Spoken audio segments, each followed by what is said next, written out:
The following is a conversation with Travis Oliphant, one of the most impactful programmers and data scientists ever.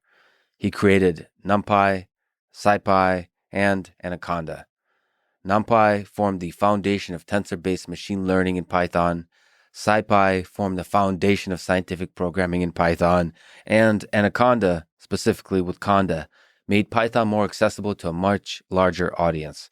Travis's life work across a large number of programming and entrepreneurial efforts has and will continue to have immeasurable impact on millions of lives by empowering scientists and engineers in big companies, small companies, and open source communities to take on difficult problems and solve them with the power of programming.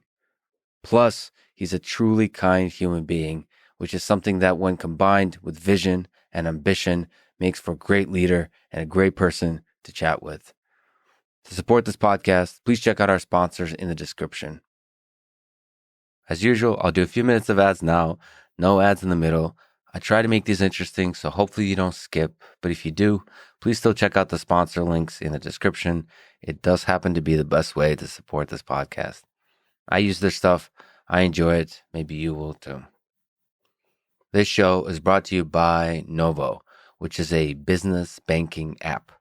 The process is simple. You sign up, they'll mail you a Novo debit card, and you get free ATM use. Honestly, if there's any industry that needs disruption, it's the old school banking industry, and that's exactly what Novo does. It's backed by FDIC insurance, like the old school banks, but there's no hidden fees, no monthly fees, or minimum balance requirements. It has an easy-to-use mobile app. You can apply in under 10 minutes. There's always human-powered customer service. I like the way that sounds, human-powered. Free transfers, mailed checks, and incoming wires. Integrates with other small business tools like Stripe, Shopify, QuickBooks, and many more. Refunds all ATM fees, like I said.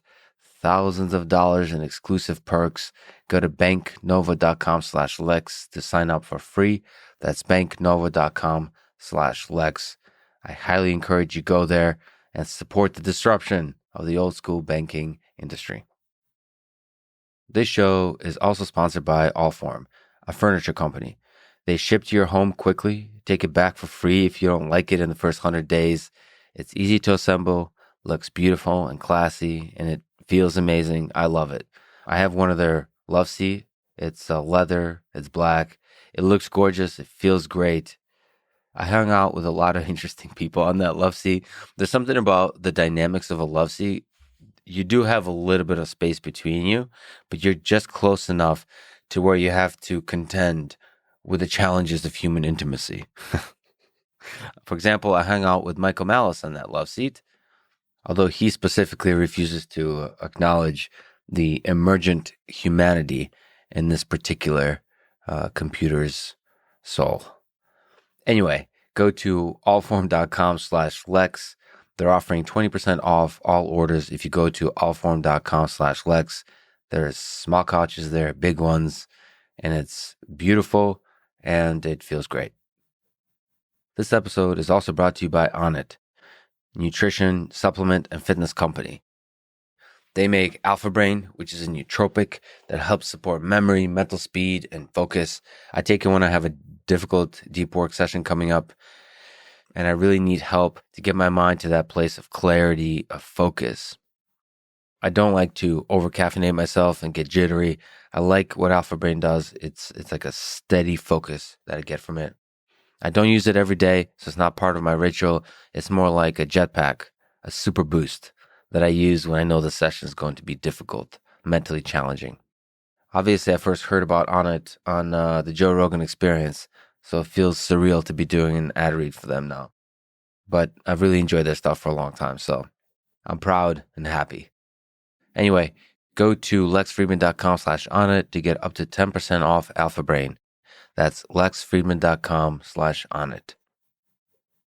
This show is also brought to you by Athletic Greens and its new renamed AG1 drink, which is an all-in-one daily drink to support better health and peak performance. It replaced the multivitamin for me and went far beyond that with 75 vitamins and minerals. There's so much good stuff in there. It tastes delicious. It's now like an integral part of my day. I drink it now at least twice a day. It makes sure that I get the nutritional base for all the crazy things I do in terms of athletic pursuits, in terms of long sessions of deep work, and also having keto or mostly a carnivore diet. So get the nutrition that my mind, my body needs, given all the diet, given all the hard work I have to undertake. Anyway, they will give you 1 month supply of fish oil when you sign up at athleticgreens.com/Lex. That's athleticgreens.com/Lex. This episode is also brought to you by Blinkist, my favorite app for learning new things. Blinkist takes the key ideas from thousands of nonfiction books and condenses them down into just 15 minutes that you can read or listen to. I love reading slowly, reading through the whole book and thinking deeply through every page, through every paragraph. But coupled with that, I also love using Blinkist to pick which books I'm going to read next and using Blinkist to review the key insights from the books I've already read. So because I read so slowly and so deeply, I can't possibly afford to read a large number of books. So I rely on Blinkist to help me remember the key insights from books and to help pick future books.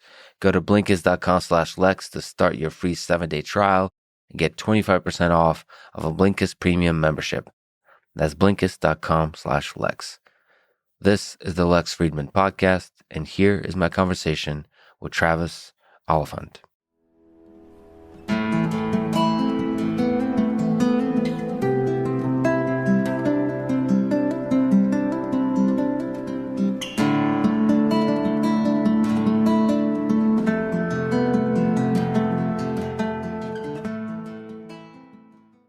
What was the first computer program you've ever written? Do you remember? Whoa, that's a good question. I think it was in 4th grade. Just a simple loop in BASIC. Basic, yeah, on an Atari 800, Atari 400, I think, or maybe it was an Atari 800. It was a part of a class, and we were basic loops to print things out. Did you use go-to statements? Yes, we use go-to statements.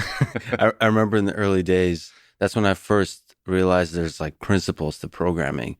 When I was told that don't use go-to statements, those are bad software engineering principles. Like it goes against what great, beautiful code is. And I was like, oh, okay, there's rules to this game. I didn't see that until high school when I took an AP computer science course. Right. I did a lot of other kinds of just low programming in TI. But finally, when I took an AP computer science course in Pascal. Wow. It was Pascal. That's when there are these principles. Not C or C++? No, I didn't take C until the next year in college. I had a course in C. But I haven't done much in Pascal, just that AP computer science course. Now, sorry for the romanticized question, but when did you first fall in love with programming? Oh, man, good question. I think actually when I was 10, my dad got us a Timex Sinclair, and he was excited about the spreadsheet capability. But I made him get the BASIC, the add-on, so we could actually program in BASIC. And just being able to write instructions and have the computer do something. Then we got a TI 99.4a when I was about 12. And it had sprites and graphics and music. You could actually program it to do music. That's when I really sort of fell in love with programming. So this is a real computer with with memory and storage and processor. So we're not, because you say TI. The Timex Sinclair was one of the very first. It was a cheap, I think it was still expensive, but it was 2K of memory. We got the 16K add-on pack. Mm-hmm. But it had memory and you could program it. You had in order to store your programs, you had to attach a tape drive. Remember the sound that would play when you converted the modem that would convert digital bits to audio file. It was set on a tape drive. Still remember that sound, but that was the storage. And what was the programming language? Do you remember? It was BASIC. And then they had a VisiCalc. And so a little bit of spreadsheet programming in VisiCalc, but mostly just some BASIC. Do you remember what kind of things drew you to programming? Was it working with data? Was it video games? Games? Math. Mathy stuff? Yeah, I've always loved math. And a lot of people think they don't like math because I think when they're exposed to it early, it's about memory. Mm-hmm. When you're exposed to math early, you have a good short-term memory, you can memorize timetables. Mm-hmm. And I do have a reasonably, not perfect, but a reasonably long little short-term memory buffer. And so I did great at times tables. I said, I got good at math. But I started to really like math, just the problem-solving aspect. And so computing was problem-solving applied. And so that's always kind of been the draw, kind of coupled with the mathematics. Did you ever see the computer as like an extension of your mind, like something able to achieve? Not till later. Okay. Yeah, not then. It's just like a little set of puzzles that you can play with, and you can play with math puzzles. And yeah, it was too rudimentary early on. Right. Like it was sort of, it was a lot of work to actually take a thought you'd have and actually get it implemented. And that's still work, but it's getting easier. And so, yeah, I would say that's definitely what's attracted me to Python, is that was more real, right? I could think in Python. Speaking of foreign language, I only speak another language fluently besides English, which is Spanish. And I remember the day when I would dream in Spanish. And you start to think in that language. And then I do definitely believe that language limits or expands your thinking. There are some languages that actually lead you to certain thought processes. Yeah, like so I speak Russian fluently, and that's certainly a language that leads you down certain thought processes. Right? Well, yeah, I mean, there's a history of the 2 world wars, right? Of millions of people starving to death or near to death throughout its history, of suffering, of injustice, like this promise sold to the people, and then the carpet or whatever is swept from under them. And it's like broken promises, and all of that pain and melancholy is in the language. The sad songs, the sad hopeful songs, the over romanticized, like I love you, I hate you, the sort of the swings between all the various spectrums of emotion. So that's all within the language. The way it's twisted, poetry. There's a strong culture of rhyming poetry. So like the bards, like the sing. There's a musicality to the language too. Did Dostoevsky write in Russian? Mm-hmm. Yeah. So like Dostoevsky, Tolstoy, all the all the ones that I know about, which are translated, and I'm curious how the translations. So Dostoevsky did not use the musicality of the language too much, so it actually translates pretty well because it's so philosophically dense that the story does a lot of the work. But there's a bunch of things that are untranslatable. Certainly the poetry is not translatable.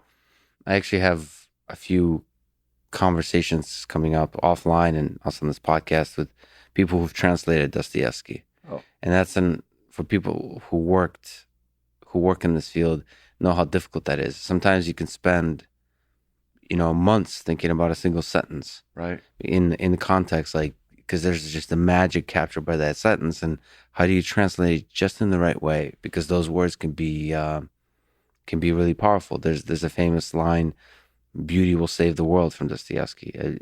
There's so many ways to translate that, and you're right. The language gives you the tools with which to tell the story, but it also leads your mind down certain trajectories and paths. Yes. To where over time, as you think in that language, you become a different human being. Yes. Yeah.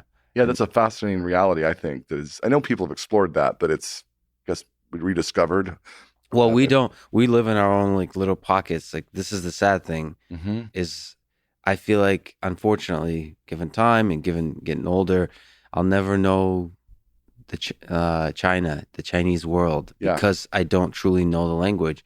Same with Japanese. I don't truly know Japanese, and Portuguese and Brazil, that whole South American continent. Like, yeah, I'll go to Brazil and Argentina, but will I truly understand the people if I don't understand the language? And it's sad because I wonder how many geniuses we're missing because so much of the scientific world, so much of the technical world is in English, and so much of it might be lost because we don't have the common language. I completely agree. I'm very much in that vein of there's a lot of genius out there that we miss, and it's we're sort of fortunate when it bubbles up into something that we can understand or process.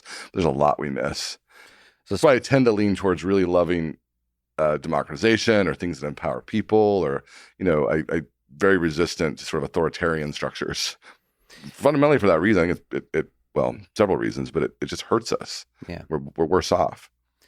So speaking of languages that empower you, so Python was the first language for me that I really enjoyed thinking in. Yeah. As you said. Sounds like you shared my experience too. So when did you first, do you remember when you first kind of connected with Python, maybe even fell in love with Python? It's a good question. It was a process. It took about a year. I first encountered Python in 1997. I was a graduate student studying biomedical engineering at the Mayo Clinic. And I'd been involved in taking information from satellites. I was an electrical engineering student, used to taking information and trying to get something out of it, doing some data processing, get information out of it. And I'd done that in MATLAB. I'd done that in Perl. I'd done that in, scripting on a VMS. There's actually a VAX VMS system, and they had their own little scripting tools around Fortran. Done a lot of that. And then as a graduate student, I was looking for something and encountered Python. And because Python had an array, had two things that made me not filter it away. Because I was filtering a bunch of stuff. It was Yorick. I looked at Yorick. I looked at a few other languages that are out there at the time in 1997. But it had arrays. There's a library called Numeric that had just been written in 95, like not too much earlier, by an MIT alum, Jim Huguenin. And I went back and read the mailing list to see the history of how it grew. And there was very interesting, it's fascinating to do that actually, to see how this emergent cooperation, unstructured cooperation happens in the open source world that led to a lot of this collective programming, which is something maybe we might get into a little later about what that looks like. What gap did Numeric fill? Numeric filled the gap of having an array object. So there was no array object. There was no array. There was a one-dimensional byte concept, but there was no n-dimensional, 2, 3, 4-dimensional tensor, they call it now. I'm still in the category that a tensor is another thing, and it's just an ND array, we should call it, but kind of lost that battle.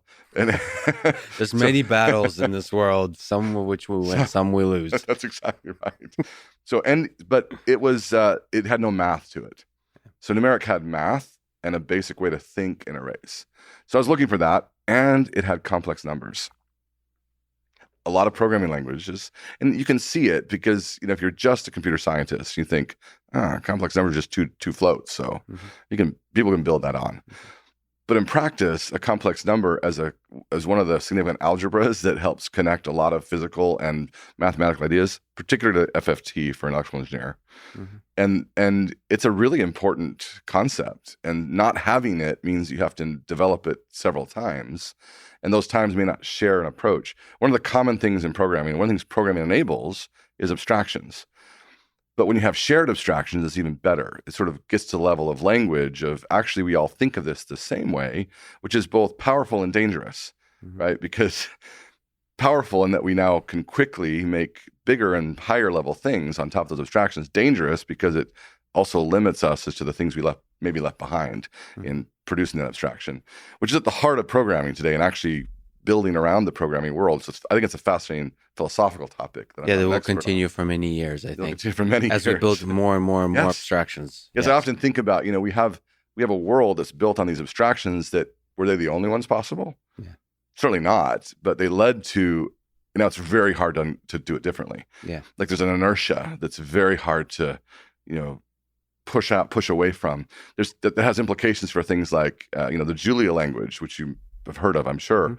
And I've met the creators and I like Julia. It's a really cool language, but they've struggled to kind of against the tide of like this inertia of people using Python. And there's strategies to approach that, but nonetheless, it's a phenomena. And sometimes, so I love complex numbers and I loved arrays. So I looked at Python. And then I had the experience, I did some stuff in Python. And I was just doing my PhD, so I was out. My focus was on. I was actually doing a combination of MRI and ultrasound, and looking at a phenomenon called elastography, which is you push waves into the body and observe those waves, like you can actually measure them, and then you do mathematical inversion to see what the elasticity is. And so that's the problem I was solving: is how to do that with both ultrasound and MRI. I needed some tool to do that with, so I was starting to use Python in 1997. In 1998, I went back, looked at what I'd written, and realized I could still understand it, which is not the experience I'd had when doing Perl in 95, right? I'd done the same thing, and then I looked back and I'd forgotten what it was even saying. Now, I'm not saying so. That may, hey, this may work. I like this. This is something I can retain without becoming an expert per se. Mm-hmm. And so that led me to go, I'm going to push more into this. And then that 98 was kind of when I started to fall in love with Python, I would say. A few peculiar things about Python. So maybe compared to Perl, compared to some of the other languages. So there's no braces. Yeah. So space is used, indentation, I should say, is used as part of the language. Yeah. Right. So did you, I mean, that's quite a leap. Were you comfortable with that leap, or were you just very open-minded? It's a good question. I was open-minded, so I was cognizant of the concern, and it definitely has specific challenges.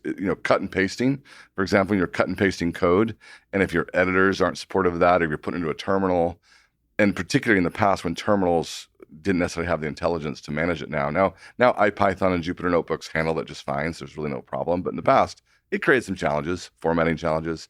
Also, mixed tabs and spaces. If editors weren't clear on what was happening, you would have these issues. So there were really concrete reasons about it that I heard and understood. I never really encountered a problem with it personally. Like, it was occasional annoyances, but I really liked the fact that it didn't have all this extra characters, right? That these extra characters didn't show up in my visual field when I was just trying to process understanding a snippet of code. Yeah, there's a cleanness to it. But right. I mean, the idea is supposed to be that Perl also has a cleanness to it because of the minimalism of like how many characters it takes to express a certain thing. Yeah. So it's very compact. Yeah. But what you realize with that compactness comes, there's a culture that prizes compactness.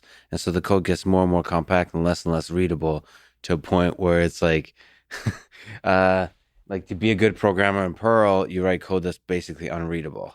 Right. There's a culture like correct, and you're proud of it. Yeah, you're proud of it. And it's right, exactly, and it's like feels good, and it's really selective. Like it means you have to be an expert in Perl to understand it. Yeah. Whereas Python allowed you not to have to be an expert. You didn't have to take all this brain energy. You could leverage what I say. You could leverage your English language center, which you're using all the time. I've wondered about other languages, particularly non-Latin based languages. Latin-based languages with the characters are at least similar. I think people have an easier time, but I don't know what it's like to be a Japanese or a Chinese person trying to learn a different syntax. Like, what would computer programming look like in that? I haven't looked at that at all, but it certainly doesn't. Leveraging your Chinese language center. I'm not sure Python or any programming language does that. But that was a big deal. The fact that it was accessible. I could be a scientist. What I really liked is many programming languages really demand a lot of you, and you can get a lot, you do a lot if you learn it. But Python enables you to do a lot without demanding a lot of you. There's nuance to that statement, but it certainly it's more accessible. So more people could actually, as a scientist, as somebody or an engineer who was trying to solve another problem besides point programming, I could still use this language and get things done and be happy about it. Now, I was also comfortable in C at that time. And MATLAB, you did a little bit. And MATLAB, I did a lot before that. Exactly. Yeah. So I was comfortable in those three languages were really the tools I used during my studies and schooling. But to your point about language helping you think, one of the big things about MATLAB was and APL before it. I don't know if you remember APL. Nope.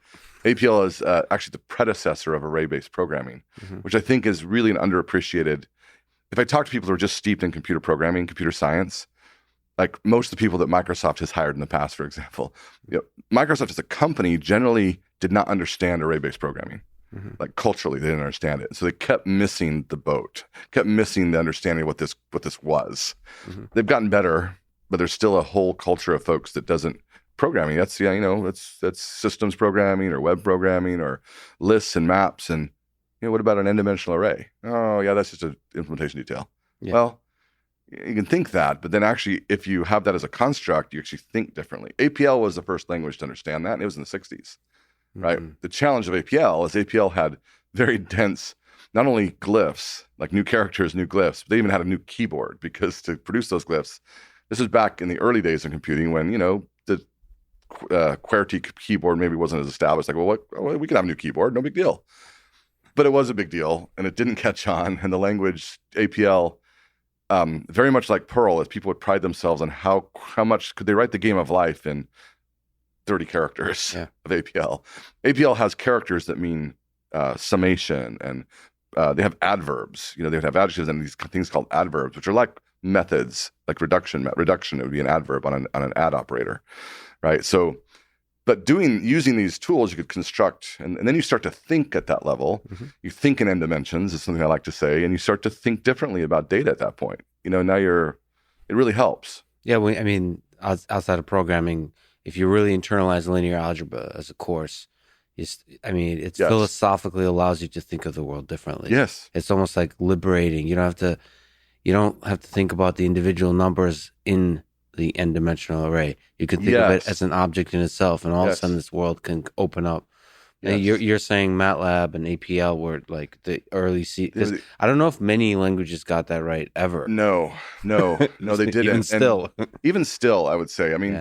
NumPy is a inheritor of the traditions. Like I would say, APL-J was another version that was, what it did is not have the glyphs, just have short characters, but still a Latin keyboard could type them.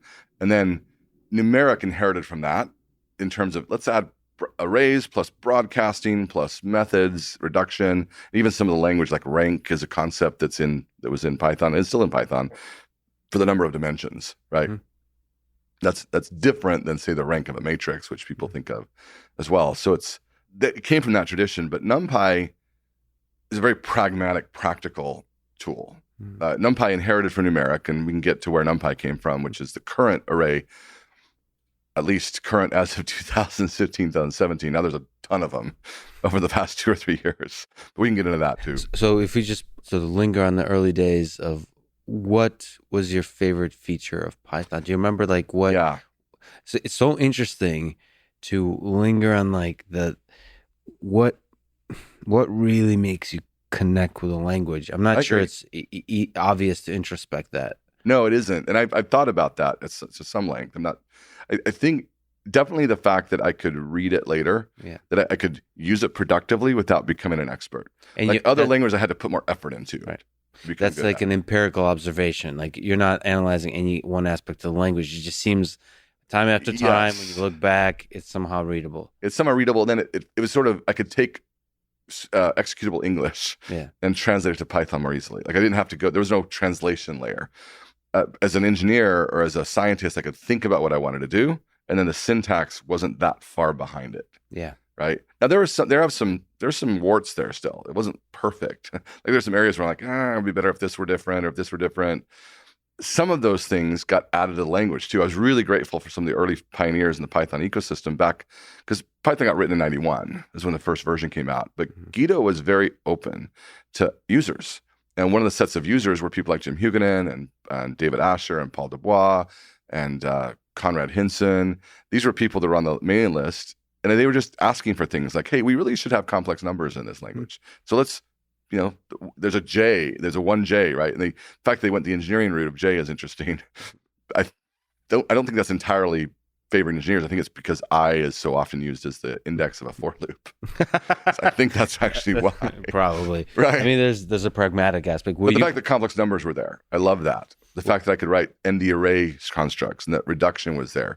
Very simple to write summations and broadcasting was there. I could do addition of whole arrays.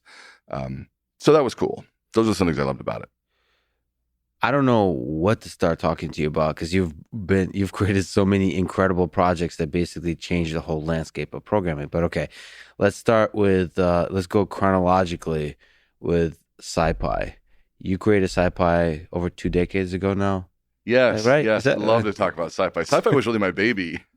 What is it? Yeah. What was its goal? What is its goal? How does it work? Yeah, fantastic. So SciPy was effectively, here I am using Python to do stuff that I previously used MATLAB to use. And I was using Numeric, which is an array library that made a lot of it possible. But there's things that were missing. Like I didn't have an ordinary differential equation solver I could just call, right? I didn't have integration. Hey, I wanted to integrate this function. Okay, well, I don't have just a function I can call to do that. These are things I remember being critical things that I was missing. Optimization. I just want to pass a function to an optimizer and have it tell me what the optimum value is. Those are things like, well, why don't we just write a library that adds these tools And I started to post on the mailing list, and there had previously been, people have discussed. I remember Conrad Hinson saying, "Wouldn't it be great if we had this optimizer library?" Or David Ash would say this stuff, and I'm a ambitious. Ambitious is the wrong word. An eager, and probably more time than sense. I was, a poor graduate student. My wife thinks I'm working on my PhD, and I am. But part of a PhD that I loved was the fact that it's exploratory. Right? You're not just, taking orders, fulfilling a list of things to do. You're trying to figure out what to do. And so I thought, well, I'm writing tools for my own use in a PhD, so I'll just start this project. And so in 98 was when I first started to write libraries for Python. Effectively, when I fell in love with Python 98, I thought, oh, well, there's just a few things missing. Like, I need a reader to read DICOM files. I was in medical imaging, and DICOM was a format that I want to be able to load that into Python. Okay, how do I write a reader for that? So I wrote something called, it was an IO package, right? And that was my very first extension module, which is C. So I wrote C code to extend Python so that in Python I could write things more easily. That combination kind of hooked me. It was the idea that here's this powerful tool I can use as a scripting language and a high-level language to think about, but that I can extend easily in C. That easily for me because I knew enough C. Right. And then Guido had written a language. I mean, the hard part of extending Python was something called the way memory management works, and you have to do reference counting. And so there's a tracking of reference counting you have to do manually, and if you don't, you have memory leaks. And so that's hard. Plus, then C, it's just much more. You have to put more effort into it. It's not just I have to now think about pointers and I have to think about stuff that is different. I have to you're like putting a new cartridge in your brain. Like I'm thinking about MRI. Now I'm thinking about programming, and they're distinct modules you end up having to think about. So it's harder. When I was just in Python, I could just think about MRI and high level writing.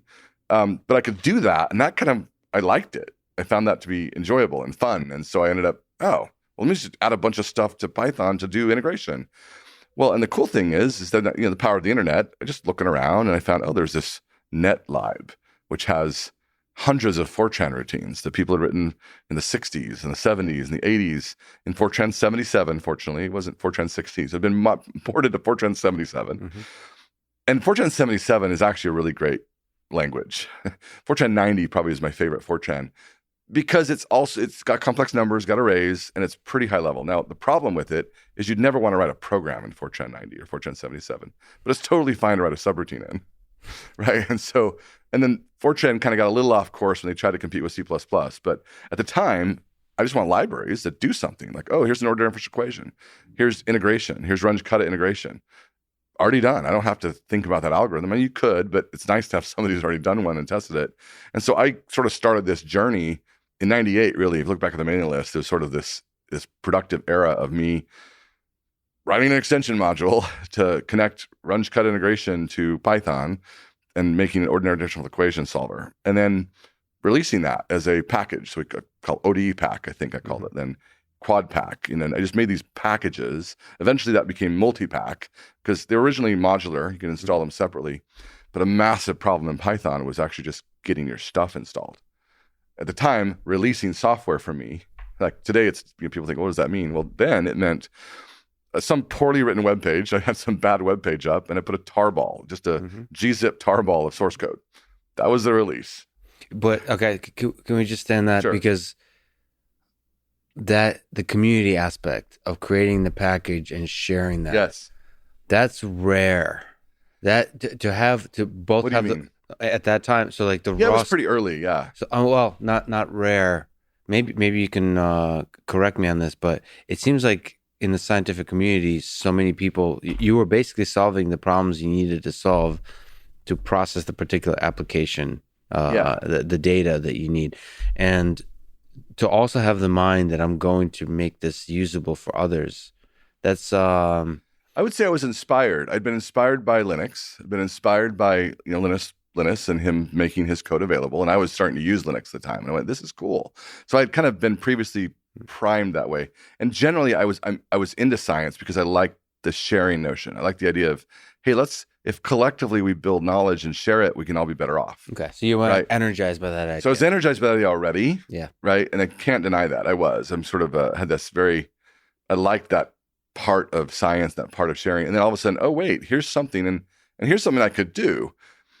And then I slowly over years learned how to share better so that you could actually engage more people faster. One of the key things was actually giving people a binary they could install, right? So that it wasn't just here's source code, good luck. Compile this and then It's compiled, ready to install. You just, so in fact, a lot of the journey from 98, even through 2012, when I started Anaconda, was about that. Like it's why, it's really the key as to why a scientist with dreams of doing MRI research ended up starting a software company that installs software. I work with a few folks now that don't program, like on the creative side, the video side, the audio side. And because my whole life is run on scripts, I have to try to get them I have now the task of teaching them how to do Python enough to run the scripts. And so I've been actually facing this, whether it's on the Conda, with the task of how do I minimally explain, basically to my mom, how to write a Python script. And it's an interesting challenge. It's a to-do item for me to figure out, like, what is the minimal amount of information I have to teach? What are the tools you use? That one, you enjoy it. Two, you're effective at it. And they're related. Those are two related questions. And then the debugging, like the iterative process of running the script to figure out what the error is. Maybe even for some people to do the fix yourself. Yeah. So do you compile it? Do you how do you distribute that code to them?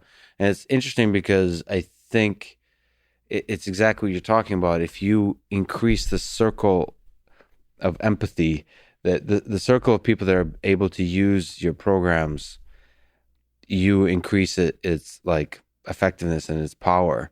And so you have to think, can I write scripts? Can I write programs that can be used by medical engineers, by all kinds of people that don't know programming, and actually maybe plant the seed, have them catch the bug of programming so that they start on the journey. And that's a huge responsibility, and ultimately it has to do with the Amazon one-click buy. Like how frictionless can you make the early steps? Frictionless is actually really key to growing any community. Is any friction point, you're going to lose some people. Yeah. Right. Now, sometimes you may want to intentionally do that. If you're early enough on that you need, a lot of help, you need people who have the skills. You might actually, it's helpful. You don't necessarily have too many users as opposed to contributors if you're early on.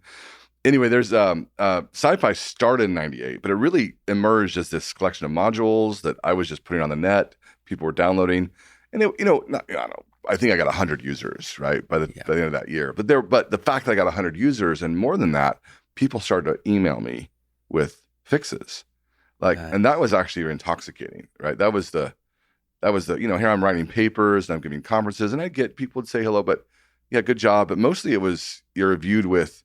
It's competitive, right? You publish a paper and people are like, oh, it wasn't my paper. I was starting to see that sense of academic life where it was so much. I thought there was a cooperative effort, but it sounds like we're here just to one up each other. Right. And, that's not true across the board, but a lot of that's there. But here in this world, I was getting responses from people all over the world. I remember P.R. Peterson in Estonia, right, was one of the first people. And he sent me back this make file because, the first thing it is, your build thing stinks and here's a better make file. Now, it was a complex make file. I never understood that make file, actually, but it worked and it did a lot more. And so I was like, thanks, this is cool. And that was my first kind of engagement with community development. But, the process was he sent me a patch file. I had to upload a new tarball. And I just found I really loved that. And the style back then was here's a mailing list. It wasn't there certainly weren't the tools that are available today. It was very early on. But I really started that's the whole year. I think I did about 7 packages that year, right? And then by the end of the year, I collected them into a thing called multipack. So in 99, there was this thing called multipack. And that's when a high school student, he was a high school student at the time, a guy named Robert Kern, took that package and made a Windows installer, right? And then, of course, a massive increase of usage. So, by the way, most of this development was under Linux. Yes, it was on Linux. I was a Linux developer doing it on a Unix box. I mean, at the time, I was actually getting into. I had a new hard drive. I did some kernel programming to make the hard drive work. I mean, not programming, but modification to the kernel so I could actually get a hard drive working. I love that aspect of it. I was also at school. I was building a cluster. I took Mac computers. And you put Yellow Dog Linux on them. They were at the Mayo Clinic. They had all these Macs that were older. They were just getting rid of. And so I kind of got permission to go grab them together. I put about 24 of them together in a cluster in a cabinet and put Yellow Dog Linux on them all. And I wrote a C++ program to do MRI simulation. That was what I was doing at the same time for my day job, so to speak. So I was loving the whole process. At the same time, I was, I need a ordinary differential equation. That's why ordinary differential equations were key, was because that's the heart of a block equation for simulating MRI is an ODE solver. And so that's, I actually did that. This happened at the same time. That's why kind of what you're working on and what you're interested in, they're coinciding. I was definitely scratching my own itch in terms of building stuff. And which helped in the sense that I was using it for me, so at least I had one user. Yeah. I had one person who was like, well, no, this is better. I like this interface better. And I had the experience of MATLAB to guide some of what those APIs might look like. But, you're just doing yourself. You're building all this stuff. But the Windows installer, it was the first time I realized, the binary installer really helps people. And so that led to spending more time on that side of things. So around 2000, so I graduated my PhD in 2000, end of 2000. So 99 doing a lot of work there, 98 doing a lot of work there, 99 kind of spending more time on my PhD, helping people use the tools, thinking about what do I want to go from here. There's a guy actually, Eric Jones and Travis Vaught. They were two friends who founded a company called nThought. It's here in Austin, still here. Eric contacted me at the time when I was a graduate student still, and he said, "Hey, why don't you come down? We want to build a company. We're thinking of a scientific company, and we want to take what you're doing and kind of add it to some stuff that he'd done. He'd written some tools, and then Piero Peterson had done FTPy. Let's come together and pull this all together and call it SciPy." So that's the origin of the SciPy brand. It came from multi-pack and a whole bunch of modules I'd written, plus a few things from some other folks, and then pulled together in a single installer. SciPy was really a distribution of Python masquerading as a library.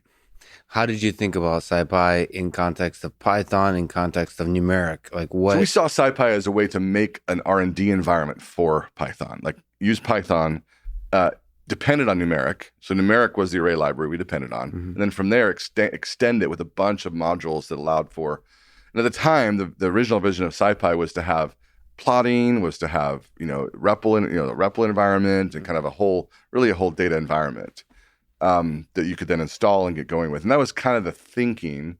It didn't really evolve that way, right? It sort of had for one, it's really hard to do massive scale projects with open source collectives.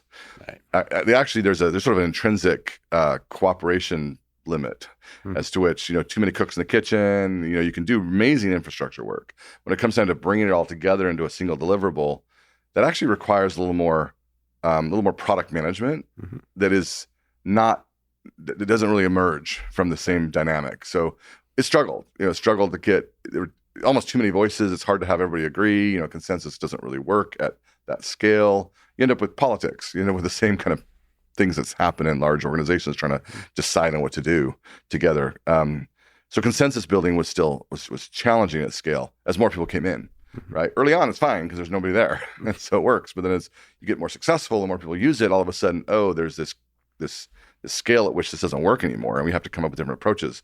So SciPy came out officially in 2001. Was the first release. Most of the time, I remember the days of getting that release ready. It was a Windows installer, and there were bugs on how the Windows compiler handled complex numbers, and you're chasing segmentation faults, and it's a lot of work. There was a lot of effort that had nothing to do with my area of study. And at the same time, I had just gotten an offer. So he wondered if I wanted to come down and help him start that company with his friend. And at the time, I was intrigued, but I was square in an academic path. And I just got an offer to go and teach at my alma mater. So I took that tenure track position. And SciPy, and kind of then I started working on SciPy as a professor too. Okay. So I got the Mayo Clinic, graduated, wrote my thesis using SciPy, there's images that were created. Now the plotting tool I used was something from Yorick, actually. It was a PLT, kind of a plotting language that I used. Yorick is a programming language? It was a programming language that had a plotting tool, Dislin. It had integration to Dislin. I ended up using Dislin plus some of the plotting from Yorick, linked to from Python. Anyway, it was people don't plot that way now, but this is before. And SciPy was trying to add plotting, right? it didn't have much success. Really, the success of plotting came from John Hunter, who had a similar experience to my experience, my kind of maverick experience as a person just trying to get stuff done and kind of having more time than money, maybe, right? And John Hunter created what? Matplotlib. He's the creator of Matplotlib. Yeah. So John Hunter was he wasn't a student at the time, but he was working in quant field, and he said, we need better plotting. So he just went out and said, cool, I'll make a new project and we'll call it Matplotlib. And he released it in 2001, about the same time that SciPy came out. And it was separate library, separate install, used numeric, SciPy used numeric. And so SciPy, in 2001, we released SciPy, and then NThought created a conference called SciPy, which brought people together to talk about the space. And that conference is still ongoing. It's one of the favorite conferences of a lot of people because it's changed over the years. But early on, it was, a collection of 50 people who care about scientists mostly, practicing scientists who care about coding and doing it well and not using MATLAB. And I remember being driven by, I liked MATLAB, but I didn't like the fact that, so I'm not opposed to proprietary software. I'm actually not an open source zealot. I love open source for what it brings, but I also see the role for proprietary software. But what I didn't like was the fact that I would develop code and publish it, and then effectively telling somebody, here, to run my code, you have to have this proprietary software. Right. And there's also culture around MATLAB as much, because I've talked to a few folks at MathWorks creates MATLAB. Yeah. I mean, there's just a culture. They try really hard, but there's this corporate IBM style culture that's whatever. I don't want to say negative things about IBM or whatever, but there's a No, it's really that connection. It's something I'm in the middle of right now is the business of open source, and how do you connect the ethos of cooperative development with the necessity of creating profits, right? And like right now today, I'm still in the middle of that. That's actually the early days of me exploring this question. Because as I was writing SciPy, I mean, as an aside, I had 3 kids at the time. I have 6 kids now. Yeah. I got married early, wanted a family. I had 3 kids, and I remember read Richard Stallman's post, and I was a fan of Stallman. I would read his work. I liked this collective ideas he would have. Certainly the ideas on IP law. I read a lot of his stuff. But then he said, okay, well, how do I make money with this? How do I make a living? How do I pay for my kids? All this stuff was in my mind. Young graduate student making no money, thinking I got to get a job. And he said, well, I think just be like me and don't have kids, right? That's just don't. That's his take on this. That was what he said in that moment, right? That's the thing I read, and I went, okay, this is a train I can't get on. Yeah.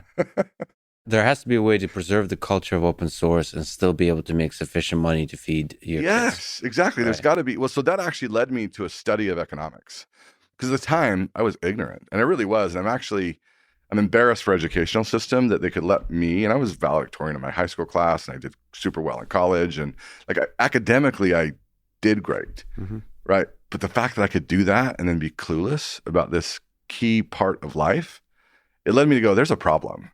I should have learned this in 5th grade. I should have learned this in 8th grade. Everybody should come out with a basic knowledge of economics. You're an interesting example because you've created tools that change the lives of probably millions of people, and the fact that you don't understand at the time of the creation of those tools the basics economics of how to build up a giant system is a problem. Yeah, it's a problem. And so during my PhD at the same time, this is actually in 98, 99, at the same time, I was in a library. I was reading books on capitalism. I was reading books on Marxism. I was reading books on, what is this thing? What does it mean? Yeah. And I encountered I encountered a set of writings from people that said they were the inheritors of Adam Smith. Read Adam Smith for the first time, right? Which is the Wealth of Nations and kind of this notion of emergent societies, and realized, there's this whole world out here of people.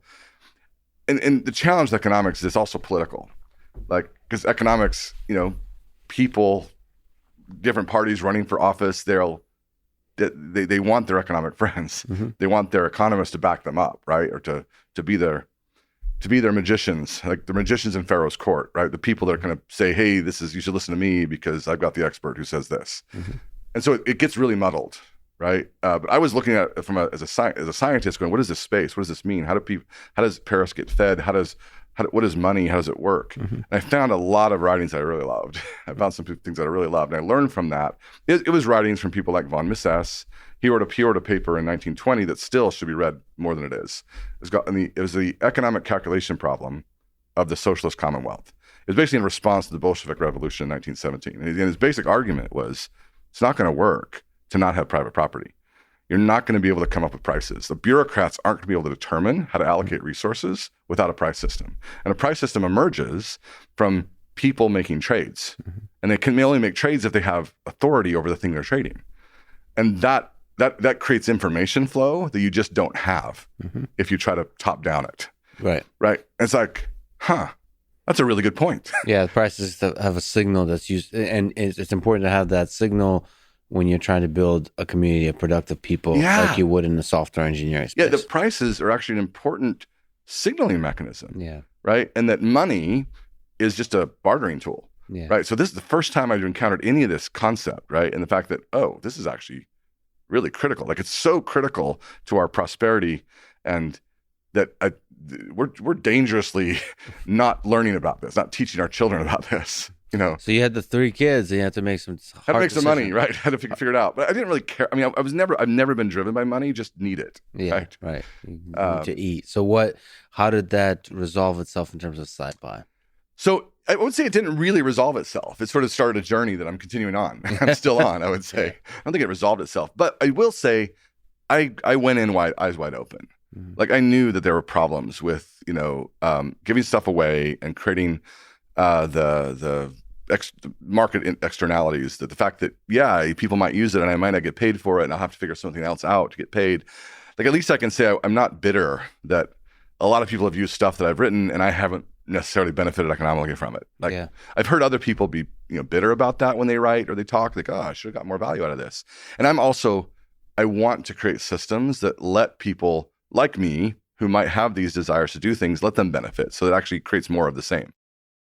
Not to turn on your bitterness module, but there's some aspect, I wish there was mechanisms for me to reward whoever created SciPy and NumPy, because it brought so much joy into my life. I appreciate that. And you know what I mean? The tip jar notion was there. I appreciate that. And I think... But there should be a very frictionless mechanism. Frictionless mechanism. I totally agree. I would love to talk about some of the ideas I have, because I actually came across, I think I've come up with some interesting notions that could work, but they'll require, anything that will work takes time to emerge, right? Like things don't just turn overnight. That's definitely one thing I've also understood and learned.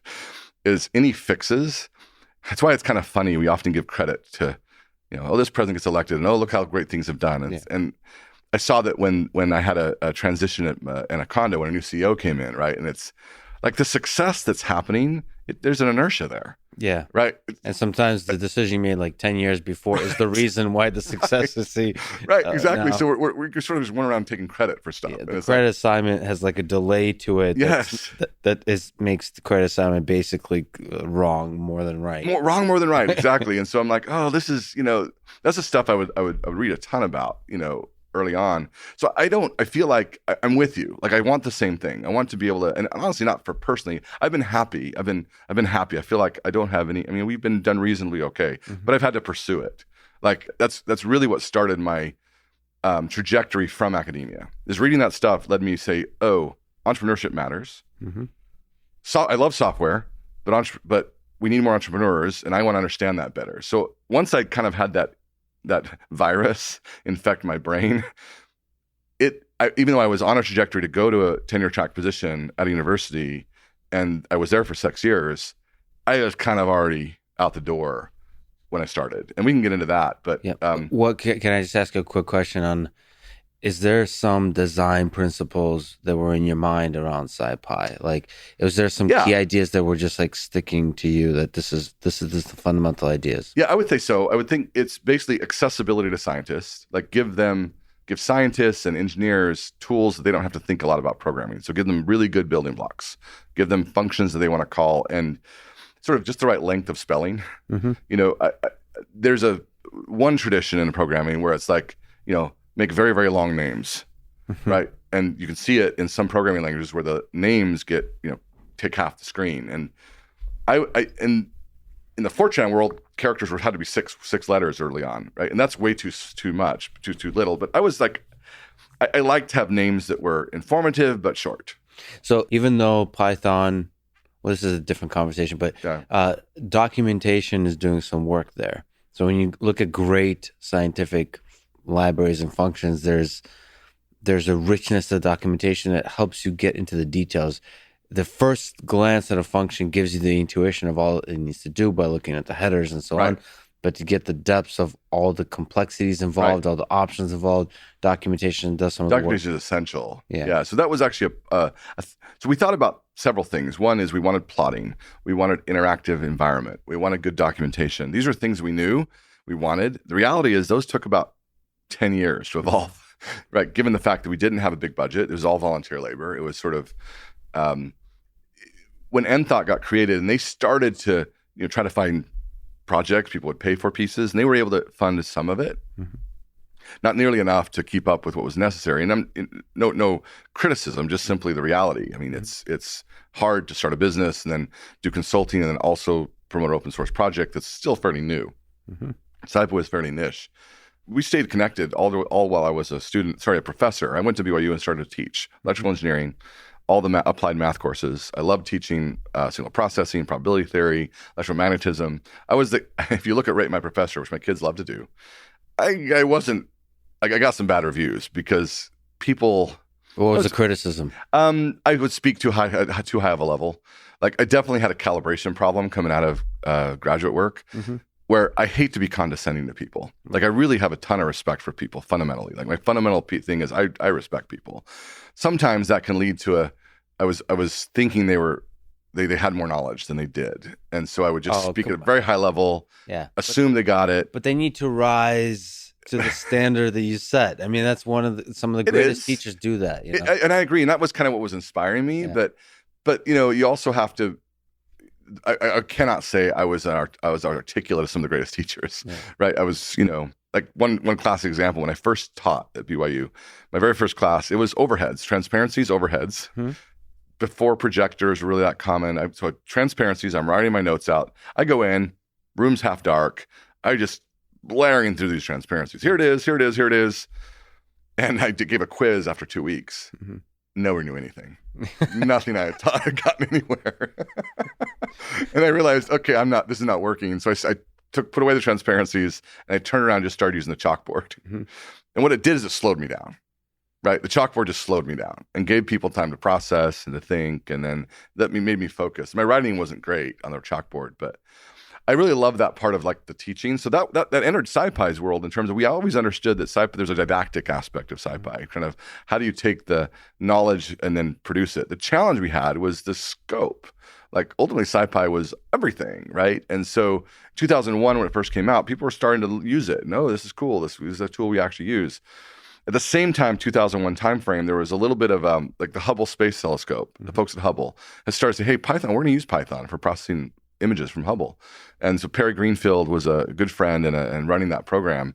And he had called me before I left to BYU and said, we want to do this, but numeric actually has some challenges in terms of, the array doesn't have enough types.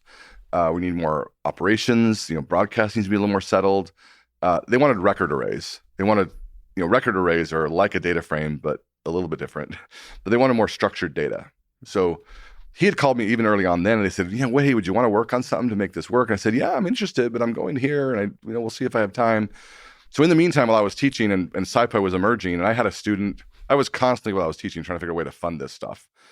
So I had a graduate student, my only graduate student, a Chinese fellow, Liu Hongze is his name, great guy.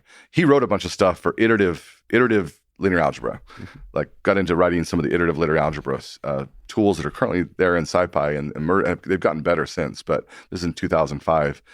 Kept working on SciPy, but Perry had started working on a replacement to numeric called NumArray.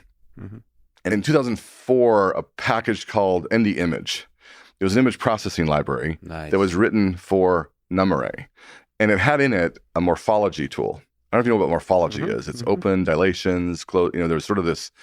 As a medical imaging student, I knew what it was because it was used in segmentation a lot. And in fact, I had wanted to do something like that in Python, in SciPy, but just had never gotten around to it. So when it came out that it worked only on NumArray, and SciPy needed numeric, and so we effectively had the beginning of this split. And numeric and NumArray didn't share data. They were just two. So you could have a gigabyte of NumArray data and a gigabyte of numeric data, and they wouldn't share it. And so you had these scientific libraries written on top. I got really bugged by that. I got really like, oh man, this is not good. We're not cooperating now. We're sort of redoing each other's work, and we're just this young community. So that's what led me, even though I knew it was risky because I was on a tenure track position. 2004, I got reviewed. They said, hey, things are going okay. You're doing well. Paper's coming out. But you're kind of spending a lot of time on this open source stuff. Maybe do a little less of that and a little more of the paper writing and grant writing, which was naive, but it was definitely the time, the thinking. It still goes on. Still goes on. You're basically creating a thing which enables science in the 21st century. Right. Maybe don't emphasize that so much in your tenure. Right. It illustrates some of the challenges. Yes. It does. It's people mean well. Yeah. But we've gotten broken in a bunch of ways. Certain things, programming, understanding the role of software engineering and programming in society is a little bit lacking. Exactly. Yes. Now, I was in an electrical engineering position. Right. So, that's even worse. There. Yeah, it was they were very focused. And so, good people. And I had a great time. I loved my time. I loved my teaching. I loved all the things I did there. The problem was this split was happening in this community that I loved. Yeah. Right? I saw people and I went, oh my gosh, this is not great. And so I happened, fate, I had a class I had signed up for. I was trying to build an MRI system. So I had a kind of a digital radio class as a digital MRI class. Mm-hmm. And I had people sign up, 2 people signed up, then they dropped. And so I had nobody in this class. So, and I didn't have any other courses to teach. And I thought, oh, I've got some time and I'll just write a merger of numeric and NumArray. Mm-hmm. Like I'll basically take the numeric code base, add the features NumArray was adding, and then kind of come up with a single array library that everybody can use. So that's where NumPy came from, was my thinking, hey, I can do this, and who else is going to? Because at that point, I'd been around the community long enough, and I'd written enough C code. I knew the structures. And I in fact, my first contribution to numeric had been writing the C API documentation that went in the first documentation for NumPy, for numeric, sorry. This is Paul Dubois, David Asher, Conrad Hinson, and myself. Mm-hmm. I got credit because I wrote this chapter, mm-hmm. which is all the C API of numeric, like all the C stuff. So I said, I'm probably the one to do it. No, nobody else is going to do this. So it's sort of out of a sense of duty and passion, knowing that I don't think my academic advice, I don't think the department here is going to appreciate this, but it's the right thing to do. I was can we just linger on that moment? Because the importance of the way you thought and the action you took, I feel is understated and is rare, and I would love to see so much more of it, because what happens as the tools become more popular, there's a split that happens. Mm-hmm. And it's a truly heroic and impactful action to, in that early split, to step up. And it's like great leaders throughout history, like get, what is the Braveheart? Like get on a horse and rally the troops, because I think that can make a big difference. We have TensorFlow versus PyTorch in the machine learning community. We have the same problem today. Yeah.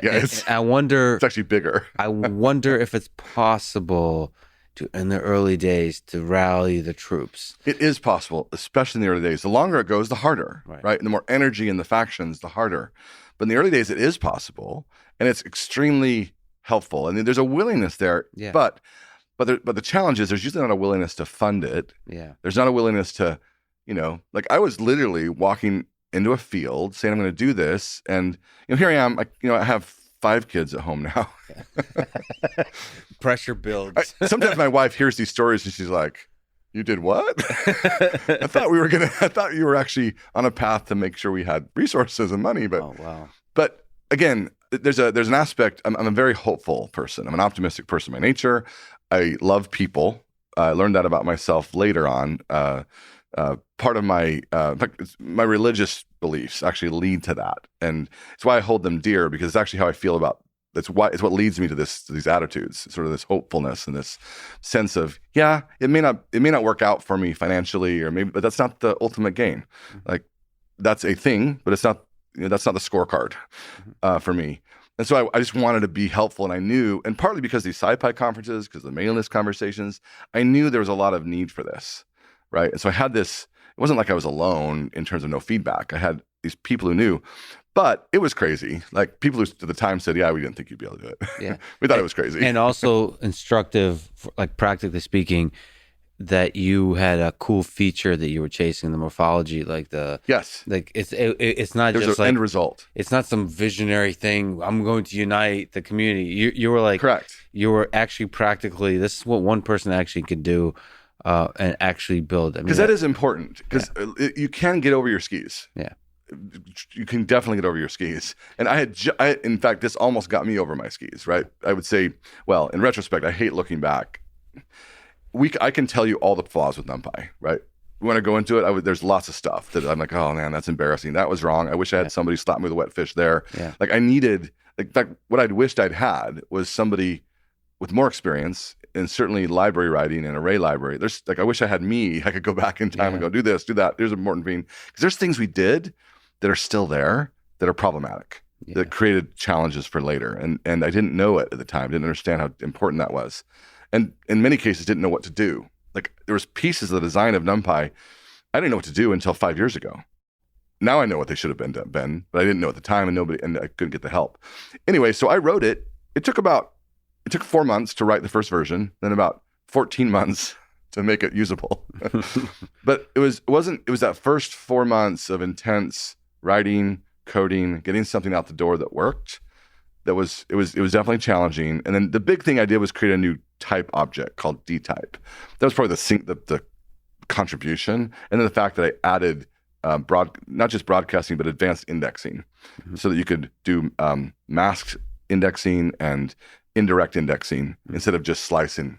So for people who don't know, and maybe you can elaborate. So NumPy, I guess the vision in the narrowest sense is to have this object that represents n-dimensional arrays. Yes. And like at any level of abstraction you want, but basically it could be a black box that you can investigate in ways that you would naturally want to investigate such objects. Yes, exactly. So you could do math on it easily. So it had an associated library of math operations. And effectively, SciPy became an even larger set of math operations. So the key for me was I was going to write NumPy and then move SciPy to depend on NumPy. In fact, early on, one of the initial proposals was that we would just write SciPy and it would have the numeric object inside of it. And it would be SciPy.array or something. That turned out to be problematic because numeric already had a little mini library of linear algebra and some functions. And it had enough momentum, enough users that nobody wanted backward compatibility. One of the big challenges of NumPy was I had to be backward compatible with both numeric and numarray in order to allow both of those communities to come together. There was a ton of work in creating that backward compatibility that also created echoes in today's object. Like some of the complexity in today's object is actually from that goal of backward compatibility of these other communities, which if you didn't have that, you'd do something different, which is instructive because a lot of things are there. You think, what is that there for? It's like, well, it's a remnant. It's an artifact of its historical existence. By the way, I love the empathy and the lack of ego behind that, because I feel you see that in the split in the JavaScript frameworks, for example, the arbitrary branching. Right. I think in order to unite people, you have to kind of put your ego aside and truly listen to others. Like, you do. What do you love about numarray? What do you love about numeric? Like, actually get a sense. We're talking about languages earlier. Sort of empathize to the culture of the people that love something about this particular API. The naming style or the actual usage patterns, and like truly understand them, and so that you can like create that same draw in the united. I completely agree, and yet you have to also have enough passion that you'll do it. It can't be just like a perfunctory. Yeah. Oh yes, I'll listen to you. I'll listen to you, and then I'm not really that excited about it. So it really is an aspect. It's a philosophical. Like there's a philia. There's a love of esteeming of others. That's actually at the heart of what it's sort of a life philosophy for me, right? That I'm constantly pursuing, and that helped. Absolutely helped. It makes me wonder in a philosophical, like looking at human civilization as one object. It makes me wonder how we can copy and paste Travis's in this world. Well, in some aspects, maybe. Some aspects, right, exactly. Well, it's a good question. How do we teach this? How do we encourage it? How do we lift it? Because so much of the software world, it's giant communities, right? But it seems like so much is moved by like little individuals. You talk about like Linus Torvald.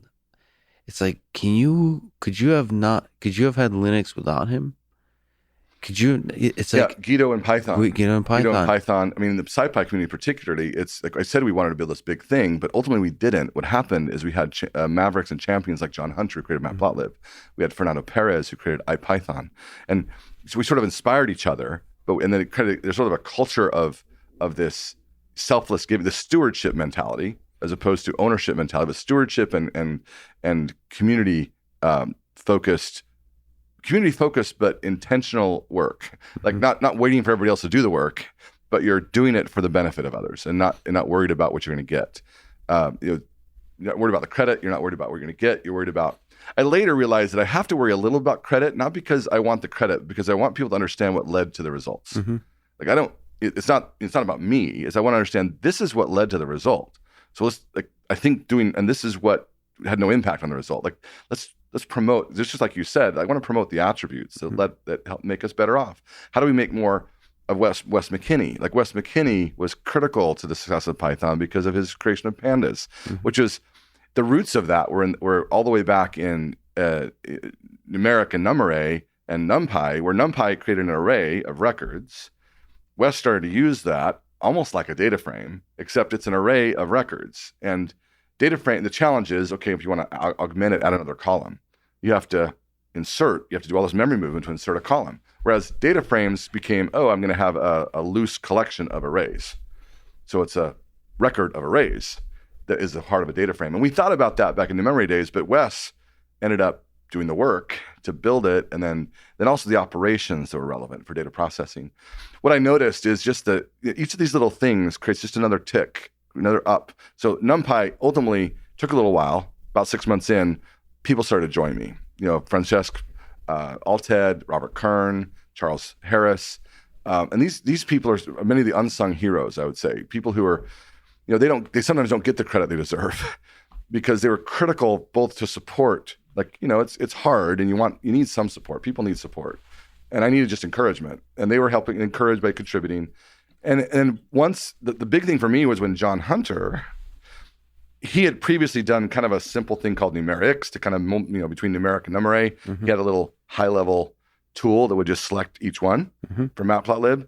In 2006, he finally said, we're going to just make NumPy the dependency of Matplotlib. Wow. As soon as he did that, and I remember specifically when he did that, I said, we've done it. Like, that was when I knew we had seen success. Before then, it was still, unsure. But that kind of started a roller coaster. And then 2006 to 2009. And then I've been floored by what it's done. Like I knew it would help. I had no idea how much it would help. Right. So. And it has to do with, again, the language thing. It just people started to think in terms of NumPy. Like yes. And that opened up a whole new way of thinking. And part of the story that you kind of mentioned, but maybe you can elaborate, is it seems like at some point in this story, Python took over science and data science. Yes. And not bigger than that, the scientific community started to think like programmers, or started to utilize the tools of computers to do, like at a scale that wasn't done with Fortran, like at this gigantic scale. They started to opening their heart, and then Python was the thing. I mean, there's a few other competitors, I guess, but Python, I think, really, really took over. I agree. There's a lot of stories here that are kind of during this journey, because this is sort of the start of this journey in 2005-06. So my tenure committee, I applied for tenure in 2006, 2007. It came back. I split the department. I was very polarizing. I had some huge fans, and then some people that said, no way, right? So I was a polarizing figure in the department. It went all the way up to the university president. Ultimately, my department chair had the sway, and they didn't say no. They said, come back in 2 years and do it again. And I went, at that point, I was like, I had this interest in entrepreneurship, this interest in not the academic circles, not the, like, how do we make industry work? So I do have to give credit to that exploration of economics, because that led me. I had a lot of opinions. I was actually very libertarian at the time, and I'm still have some libertarian trends, but I'm more of a collectivist libertarian. Right, so you value broadly philosophically freedom. I value broadly philosophically freedom, but I also understand the power of communities, like the power of collective behavior. And so what's that balance, right? That makes sense. So by the time I got to go out and explore this entrepreneur world. So I left academia. I said, no, thanks. Called my friend Eric here, his company was going. I said, hey, could I join you and start this trend? And he, at that time, they were using SciPy a lot. They were trying to get clients. And so I came down to Texas. And in Texas is where it's my entrepreneur world, right? I left academia and went to entrepreneur world in 2007. So I moved here in 2007, kind of took a leap, knew nothing really about business, knew nothing about a lot of stuff there. There's, for a long time, I've kept some connections to a lot of academics because I still value it. I still love the scientific tradition. I still value the essence and the soul and the heart of what is possible. Don't like a lot of the administration and the kind of, we can go into detail about why and where and how this happens. What are some of the challenges? I mean, I don't know, but I'm with you. So I'm still affiliated with MIT. I still love MIT because there's magic there. Yeah. And there's people I talk to, like researchers, faculty, they're in those conversations and the whiteboard and just the conversation. That's magic there. All the other stuff, the administration, all that kind of stuff, seems to you don't want to say too harshly criticize sort of bureaucracies, but there's a lag that seems to get in the way of the magic. Yeah. And I'm still have a lot of hope that can change because I don't often see that particular type of magic elsewhere in industry. So like we need that, and we need that flame going. I agree. And it's the same thing exactly as you said. It has the same kind of elements like the open source community does. But then if you, like the reason I stepped away, the reason I'm here just like you did in Austin is like, if I want to build one robot, I'll stay at MIT. But if I want to build millions and make money enough to where I can explore the magic of that, then you can't.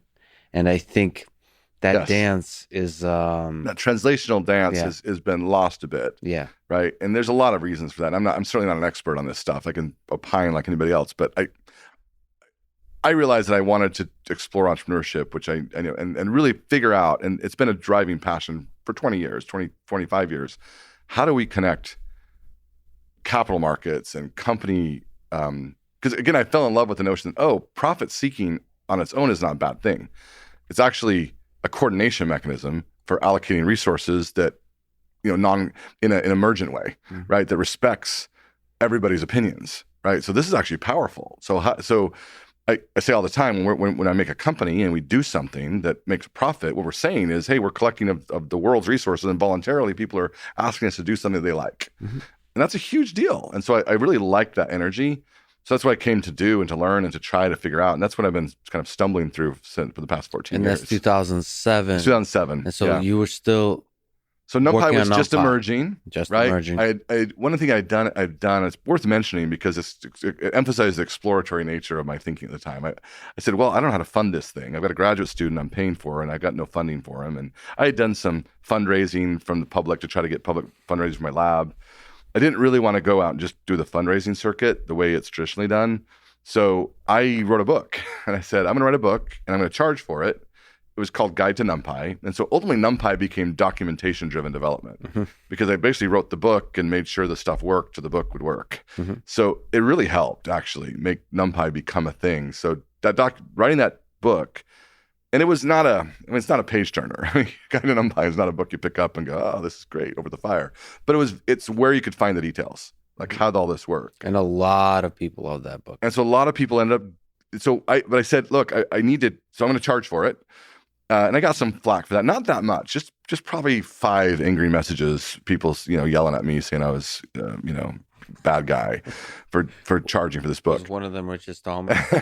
No, just kidding. No, I haven't really had any interaction with him personally, like I said. But there were a few, but actually surprisingly not. There was actually a lot of people like, no, it's fine. You can charge for a book. That's no big deal. We know that's a way you can try to make money around open source. So what I did, I did it in an interesting way. I said, well, kind of my ideas around IP law and stuff. I love the idea you can share something, you can spread it. Like once it's the fact that you have a thing and copying it's free, but the creation is not free. So how do you fund the creation and allow the copying, right? And in software, it's a little more complicated than that because creation is actually a continuous thing.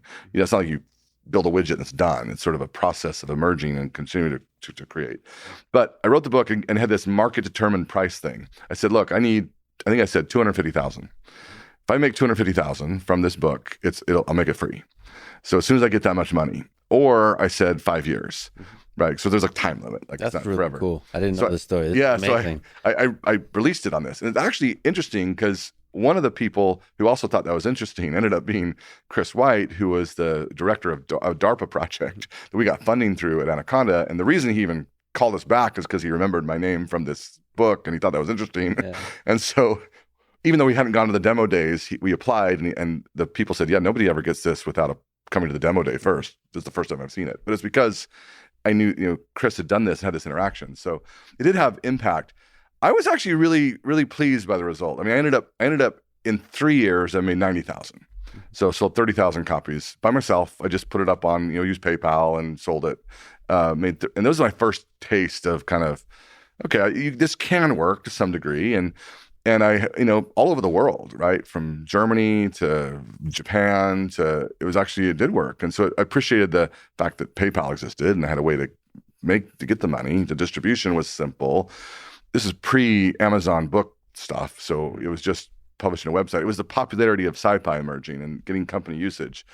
I ended up not letting it go the 5 years and not trying to make the full amount because a year and a half later, I was at NThought. I had left academia as at NThought, and I kind of had a full-time job. And then actually what happened is the documentation people, there's a group that said, hey, we want to do documentation for SciPy as a collective. Mm-hmm. And they were essentially needing the stuff in the book, right? And so they kind of asked, hey, could we just use the stuff in your book? And at that point I said, yeah, I'll just open it up. So but it has served its purpose. And the money that I made actually funded my grad student. Like it was actually, I paid him $25,000 a year out of that money. The funny thing is, if you do a very similar kind of experiment now with NumPy or something like it, you could probably make a lot more. It's probably true. Because of the tooling and the community building. Yeah, I agree. And social media, there's just a virality to that kind of idea. I agree. There'd be things to do. I've thought about that, and really had thought about a couple of books or a couple of things that could be done there, and I just haven't. Right? Yeah. Even I tried to hire a ghostwriter this year too to see if I could help, but it didn't. Part of my problem is I've been so excited by a number of things that stemmed from that.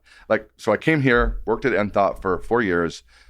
Graciously, Eric made me president, and we started to work closely together. I helped him buy out his partner. It didn't end great. Unfortunately, Eric and I aren't friends now. I still respect him. I have a lot. I wish we were, but he didn't like the fact that that Peter and I started Anaconda. Right? That was not. So there's two sides to that story, so I'm not going to go into it. Right? Sure. But you, as human beings, and you wish you still could be friends. I do. It saddens me. I mean, that's a story of great minds building great companies. Yeah. Somehow it's sad that when there's that kind of and. I hold him in esteem. I'm grateful for him. I think they're doing, NThought still exists. They're doing great work, helping scientists. They still run the SciPy conference. They have an R&D platform they're selling now. That's a tool that you can go get today, right? So, NThought has played a role in the SciPy, in supporting the community around SciPy. Mm-hmm. I would say they ended up building a tool suite to write GUI applications. That's where they could actually make the business could work. And so the supporting SciPy and NumPy itself wasn't as possible. They tried. I mean, it was not just because of the business aspect. So, and then I wanted to build a company that could get venture funding, mm-hmm. right?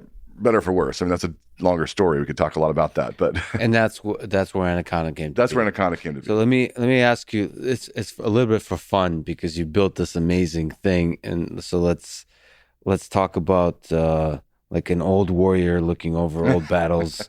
There's a sad letter in 2012 that you wrote to the NumPy mailing list announcing that you're leaving NumPy. Yeah. And some of the things you've listed is some of the things you regret, or not regret necessarily, but some things to think about. Mm-hmm.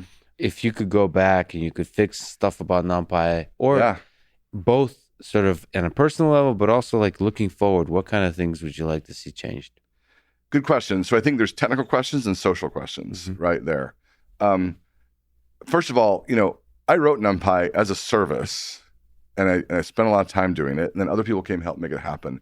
NumPy succeeded because of the work of a lot of people, right? So it's important people understand that. I'm grateful for the opportunity, the role I could play, and I'm grateful that things I did had an impact, but they only had the impact they had because the other people that came to the story.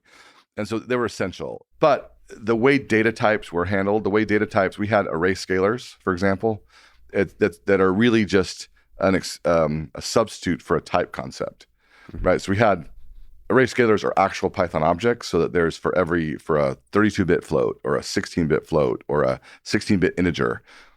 Python doesn't have it just has one integer, there's one float. Well, what about these lower precision types, these larger precision types? So we had them in NumPy so that you could have a collection of them, but then have an object in Python that was one of them. And there's questions about, like, in retrospect, I wouldn't have created those. I would improve the type system and made the type system actually a Python type system, as opposed to currently it's a Python 1 level type system. I don't know if you know the difference between Python 1 and Python 2. It's kind of technical, kind of depth. But Python 2, one of its big things that Guido did, it was really brilliant. It was he actually, Python 1, all classes, new objects were one. So if you as a user wrote a class, it was an instance of a single Python type called the class type, right? In Python 2, he used a meta typing hook to actually go, oh, we can extend this and have users write classes that are new types. So he was able to have your user classes be actual types, and the Python type system got a lot more rich. I barely understood that at the time that NumPy was written, and so I essentially in NumPy created a type system that was Python 1 era. It was every D type is an instance of the same type, as opposed to having new D types be really just Python types with additional metadata. What's the cost of that? Is it efficiency? Is it usability? It's usability primarily. The cost isn't really efficiency. It's the fact that it's clumsy to create new types. It's hard, and then one of the challenges, you want to create new types. You want a quaternion type, or you want to add a new posit type, or you want to. So it's hard now. Now, if we'd have done that well, when Numba came on the scene, where we could actually compile Python code, it would integrate with that type system much cleaner. And now all of a sudden, you could do gradual typing more easily. You could actually have Python when you add Numba plus better typing could actually be you'd smooth out a lot of rough edges. But there's tools. But are you talking about from the perspective of developers within NumPy or users of NumPy? Because developers of not really users of NumPy so much. It's the development of NumPy. So you're thinking about like how to design NumPy so that its contributors. Yeah, the contributors it's easier. It's less work to make it better and to keep it maintained. And where that's impacted things, for example, is the GPU. Like all of a sudden GPUs start getting added and we don't have them in NumPy. Like NumPy should just work on GPUs. Right. The fact that you'd have to download a whole other object called CuPy to have arrays on GPUs is just an artifact of history. Like there's no fundamental reason for it. Well, that's really interesting. If we could sort of go on that tangent briefly, is you have PyTorch and other library like TensorFlow that basically try to mimic NumPy. Like you've created a sort of platonic form of basically, what a multidimensional. Yeah, exactly. Well, and the problem was I didn't realize that. Yeah. So the platonic form has a lot of edges. They're like, well, we should cut those out before we present it. So I wonder if you can comment, is there like a difference between their implementations? Do you wish that they were all using NumPy over like in this abstraction over GPU? And sorry to interrupt it, that there's GPUs, ASICs, there might be other neuromorphic computing. There might be other kind of, or the aliens will come with a new kind of computer, like an abstraction that NumPy should just operate nicely over the things that are more and more and smarter with this multidimensional arrays. Yeah. There's several comments there. We are working on something now called data-apis.org, data-api.org. You can go there today, and it's our answer. It's my answer. It's not just me. It's me and Rolf and Athen and Aaron and a lot of companies are helping us at Quansight Labs. It's not unifying all the arrays. It's creating an API that is unified. So we do care about this and are trying to work through it. I actually had the chance to go and meet with the TensorFlow team and the PyTorch team and talk to them after exiting Anaconda, just talking about, because the first year after leaving Anaconda in 2018, I became deeply aware of this and realized that, this split in the array community that exists today makes what I was concerned about in 2005 pretty parochial. It's a lot worse, right? Yeah. Now, there's a lot more people, so perhaps the industry can sustain more stacks, right? There's a lot of money, but it makes it a lot less efficient. I mean, but I've also learned to appreciate it's okay to have some competition. It's okay to have different implementations, but it's better if you can at least refactor some parts. I mean, you're going to be more efficient if you can refactor parts. It's nice to have competition over things over which it's nice to have competition. Right, they're innovative. Innovative, and then maybe on the infrastructure, right? However you define infrastructure, right. Maybe it's nice to have come together. Exactly, I agree, and I think, but it was interesting to hear the stories. I mean, TensorFlow came out of a C++ library. Jeff Dean wrote, I think, there was basically how they were doing inference, right? And then they realized, we could do this TensorFlow thing. That C++ library, then what was interesting to me was the fact that both Google and Facebook did not, it's not like they supported Python or NumPy initially. They just realized they had to. They came to this world, and then all the users were like, hey, where's the NumPy interface? Yeah. Then they kind of came late to it, and then they had these bolt-ons. TensorFlow's bolt-on, I don't mean to offend, but it was so bad. Yeah, it's the first time that I'm usually, one of the challenges I have is I don't criticize enough, because in the sense that I don't give people input enough. If I think it's universally agreed upon that the bolt-ons on TensorFlow. Great. But I went to there was a talk given at Mallorca in Spain, and a great guy came and gave a talk. And I said, you should never show that API again at a PyData conference. Like that's terrible. Like you're taking this beautiful system we've created, and like you're corrupting all these poor Python people, forcing them to write code like that, or thinking they should. Yeah. Fortunately, they adopted Keras as and that Keras is better. And so Keras TensorFlow is fine, is reasonable, but they bolted it on. Facebook did too. Like Facebook had their own C++ library for doing inference, and they also had the same reaction. They had to do this. One big difference is Facebook, maybe because of the way it's situated in part of FAIR, part of their research library, TensorFlow is definitely used, and they have to they couldn't just open it up and let the community change what that is, because I guess they were worried about it disrupting their operations. Facebook's been much more open to having community input on the structure itself, whereas Google and TensorFlow, they're really eager to have community users. People use it and build the infrastructure, but it's much more walled. Like it's harder to become a contributor to TensorFlow itself. And it's also, this is a very difficult question to answer, and I don't mean to be throwing shade at anybody, but you have to wonder, it's the Microsoft question of when you have a tool like PyTorch or TensorFlow, how much are you tending to the hackers and how much are you tending to the big corporate clients? Correct. And so, Correct. Like the ones that, do you tend to the millions of people that are giving you almost no money, or do you tend to the few that are giving you a ton of money? I tend to stand with the people, right? Because I feel like if you nurture the hackers, you will make the right decisions in the long term that will make the companies happy too. I lean that way too. I totally agree. But then you have to find the right dance. But it's a balance. It's because you can lean to the hackers and run out of money. Yeah, exactly. Exactly. So, which has been some of the challenge I've faced. Yes. In the sense that I would look at some of the experiments like NumPy, the fact that we have this split is a factor of I wasn't able to collect more money towards NumPy development. Yeah. Right? I mean, I didn't succeed in the early days of getting enough financial contribution to NumPy so that anybody could work on it. Right? I couldn't work on it full time. I had to just an hour here, an hour there. And I basically not liked that. Like I've wanted to be able to do something about that for a long time and trying to figure out how. Well, there's lots of ways. I mean, possibly one could say, we had an offer from Microsoft at early days of Anaconda. 2014, they offered to come buy us, right? The problem was the right people at Microsoft didn't offer to buy us. And it was really we were like a second, they just bought the R company called, it was not RStudio, but it was another R company that was emergent. And it was kind of we should also get a Python play, but they were really doubling down on R, right? And so it was like it was where you would go to die. So it was before Satya was there. Satya had just started. Right. And if the offer was coming from someone 2 levels down from him. Gotcha. Right. And if it had come from Scott Guthrie, so I got a chance to meet Scott Guthrie, great guy, I like him.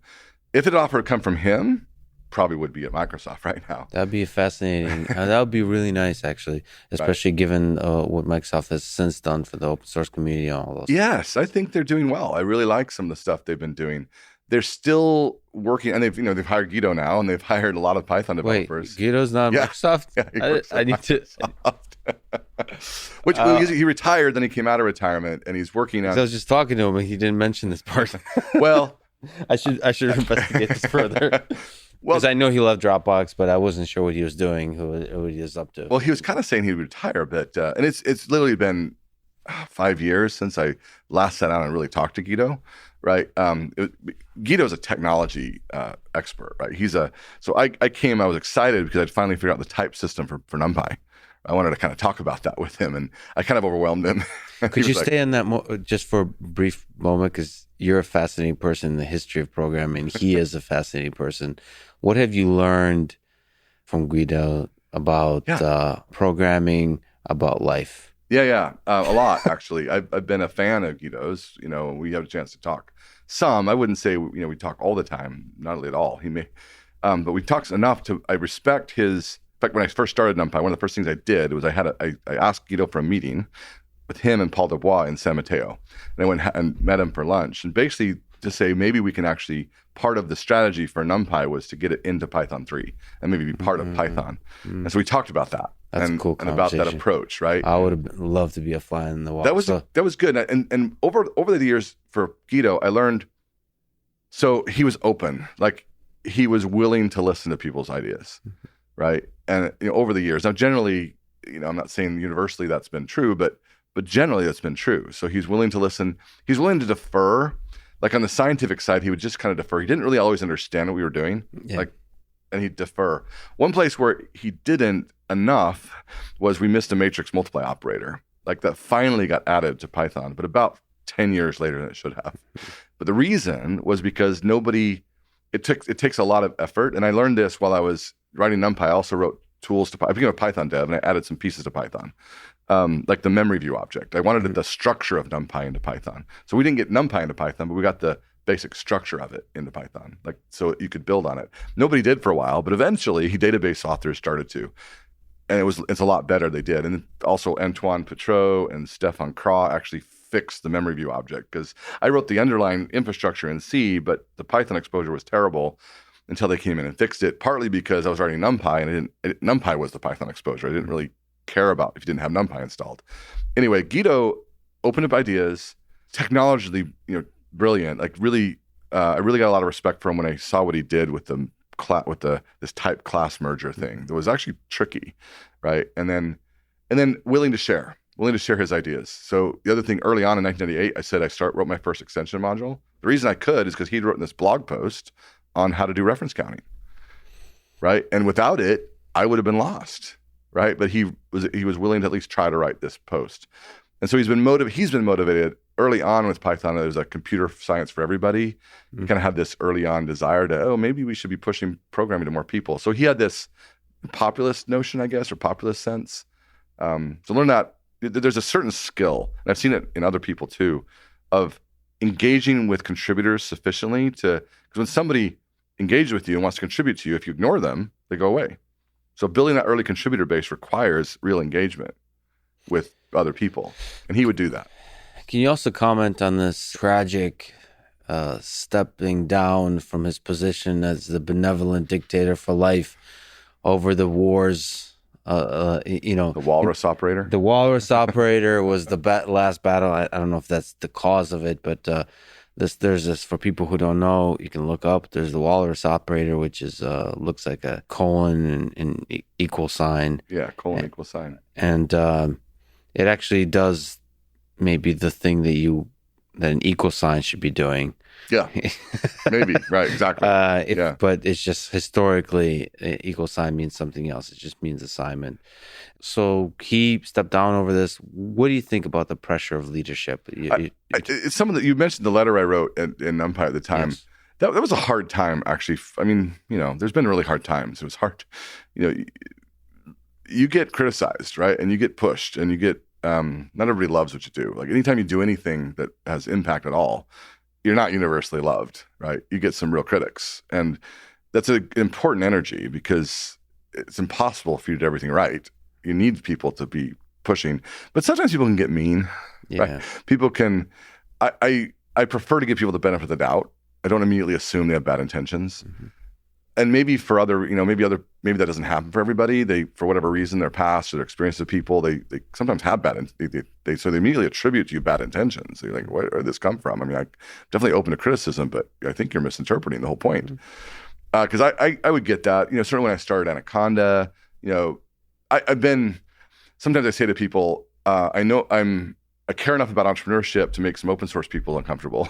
Mm-hmm. And I care enough about open source to make investors uncomfortable. Mm-hmm. So I sort of, create kind of doubters on both sides. So when you have, and this is just a plea to the listener and the public. I've noticed this too, that there's a tendency, and social media makes this worse, when you don't have perfect information about the situation, you tend to fill the gaps with the worst possible, or at least a bad story that fills those gaps. And I think it's good to live life, maybe not fully naively, but filling in the gaps with the good, with the best, with the positive, with the hopeful explanation of why you see this. So if you see somebody like you trying to make money on a book about NumPy, there's a million stories around that are positive, and those are good to think about, to project positive intent onto people, because for many reasons, usually because people are good and they do have good intent.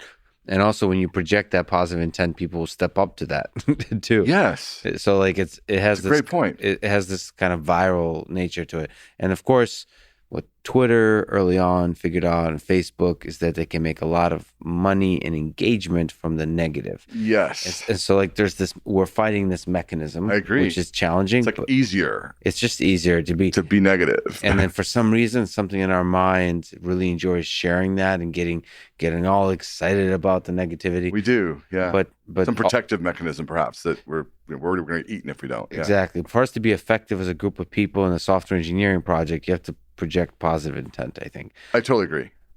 And I think that's and so that happens in this space. But Python has done a reasonable job in the past, but here is a situation where I think it's starting to get this pressure where it didn't. I really didn't know enough about what happened. I've talked to several people about it, and I think most of the steering committee members today. One person nominated me for that role, but it's the wrong role for me right now, right? I have a lot of respect for the Python developer space and the Python developers. I also understand the gap between computer science Python developers and array programming developers or science developers. And in fact, Python succeeds in the array space the more it has people in that boundary. Mm-hmm. And there's often very few. Like I was playing a role in that boundary and, working like everything to try to keep up with what Guido was saying. Like I'm a C programmer, but not a computer scientist. Like I was a engineer and physicist and mathematician, and I didn't always understand what they were talking about, mm-hmm. and why they would have opinions the way they did. So, you have to listen and try to understand. Then you also have to explain your point of view in a way they can understand. Mm-hmm. And that takes a lot of work. And that communication is always the challenge. And it's just what we're describing here about the negativity is just another form of that. Like, how do we come together? And it does appear we're wired anyway to at least have there's a part of us that will enemy, friend, enemy. And we see, it's like, why are we wiring on the enemy front? Yeah. So why are we pushing that? Why are we promoting that so deeply? Assume friend until proven otherwise. Yes. So because you have such a fascinating mind in all of this, let me just ask you these questions. So one interesting side on the Python history is the move from Python 2 to Python 3. You mentioned move from Python 1 to Python 2, but the move from Python 2 to Python 3 is a little bit interesting because it took a very long time. It broke in quite a small way backward compatibility, but even that small way seemed to have been very painful for people. Is there lessons you draw? Tons of lessons from how long it took and how painful it seemed to be? Yeah, tons of lessons. Well, I mentioned here earlier that NumPy was written in 2005. It was in 2005 that I actually went to Guido to talk about getting NumPy into Python 3. Like my strategy was to, we were moving to Python 3, let's have that be. And it seems funny in retrospect because like, wait, Python 3, that was in 2020, right? When we finally ended support for Python 2, or at least 2017. The reason it took a long time, I think it was because, well, one of the things is there wasn't much to like about Python 3. 3.0, 3.1, it really wasn't until 3.3. Like I consider Python 3.3 to be Python 3.0.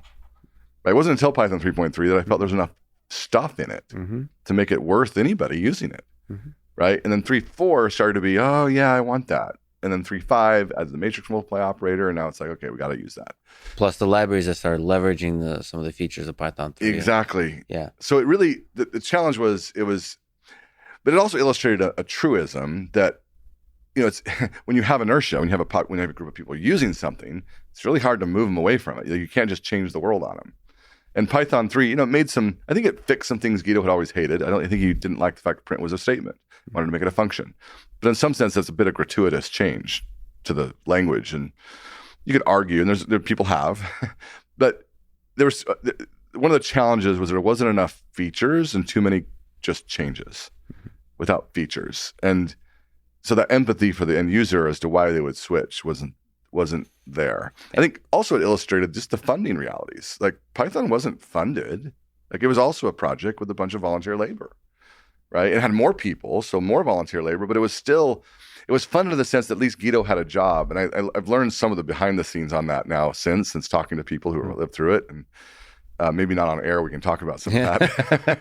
but it's interesting to see. But Guido had a job, but his full-time job wasn't just work on Python. Yeah. Like he had other things to do.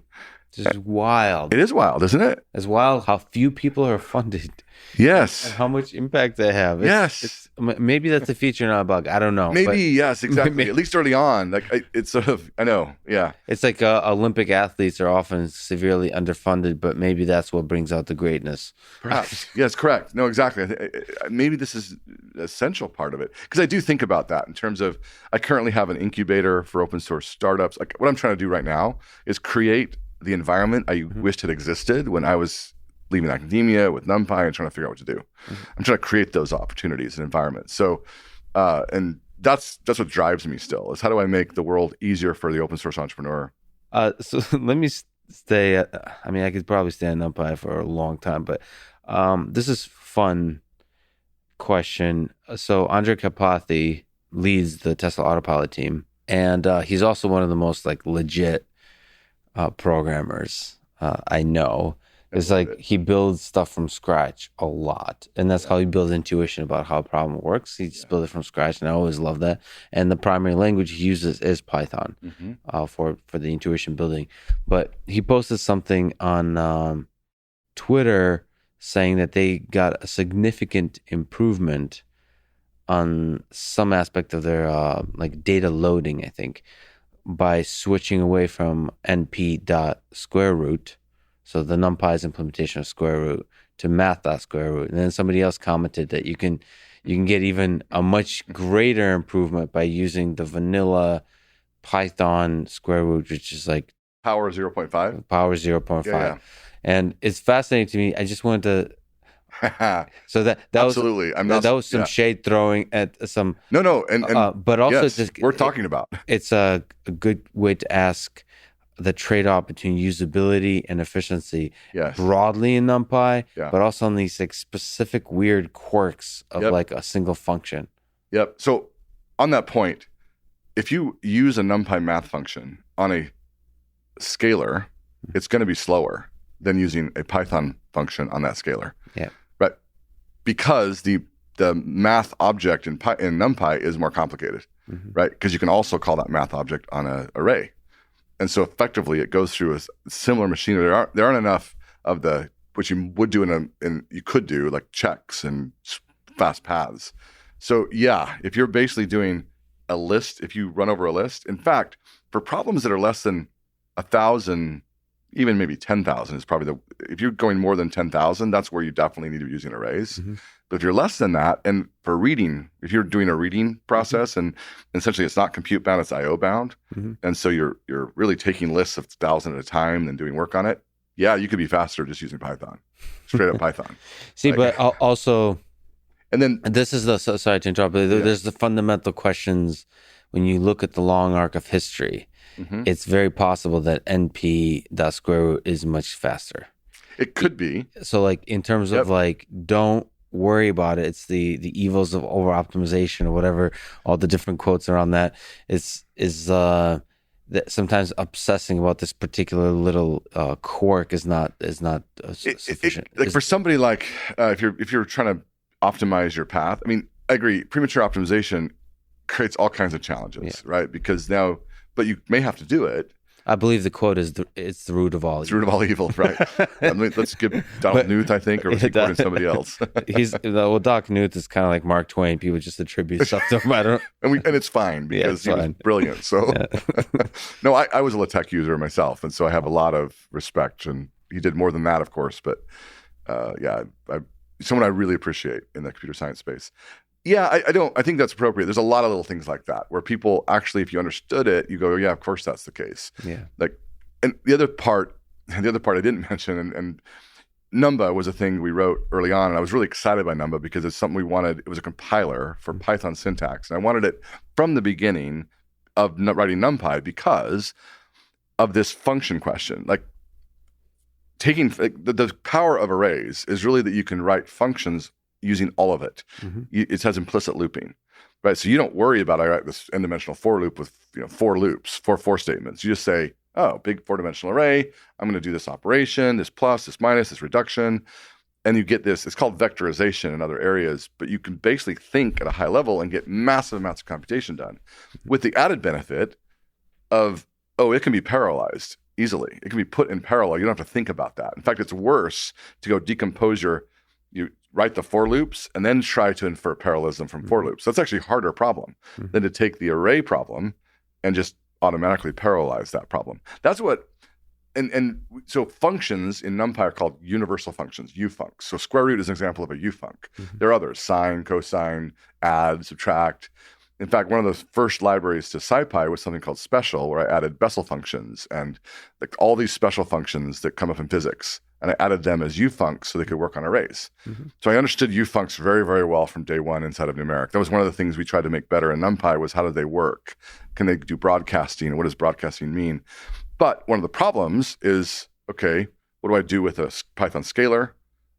So what happens, the Python scalar gets broadcast to a 0-dimensional array, and then it goes through the whole same machinery as if it were a 10,000-dimensional array.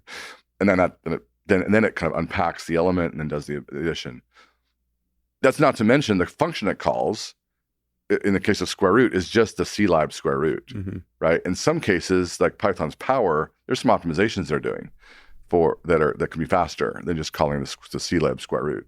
In the interpreter or in the C code, in the Python runtime. In the Python runtime, so they really optimize it, and they have the freedom to do that because they don't have to worry about. It's just a scalar. It's just a scalar, right? They don't have to worry about the fact that this could be an object with many pieces. They're not. The ufunc machinery is also generic in the sense that typecasting and broadcasting. Broadcasting's the idea of I have a 0-dimensional array, I have a scalar with a 4-dimensional array, and I add them. Mm-hmm. I have to just kind of coerce the shape of this guy to make it work against the whole 4-dimensional array. So it's the idea of I can do a 1-dimensional array against a 2-dimensional array and have it make sense. Well, that's what NumPy does, is it challenges you to rethink your problem as a multi-dimensional array problem versus like move away from scalars completely. Right, exactly. Yeah. Exactly. In fact, that's where some of the edge cases boundaries are, is that, they're still there. And this is where array scalars are particular. So array scalars are particularly bad in the sense that they were written so that you could optimize the math on them, but that hasn't happened, right? And so their default is to coerce the array scalar to a 0-dimensional array and then use the NumPy machinery.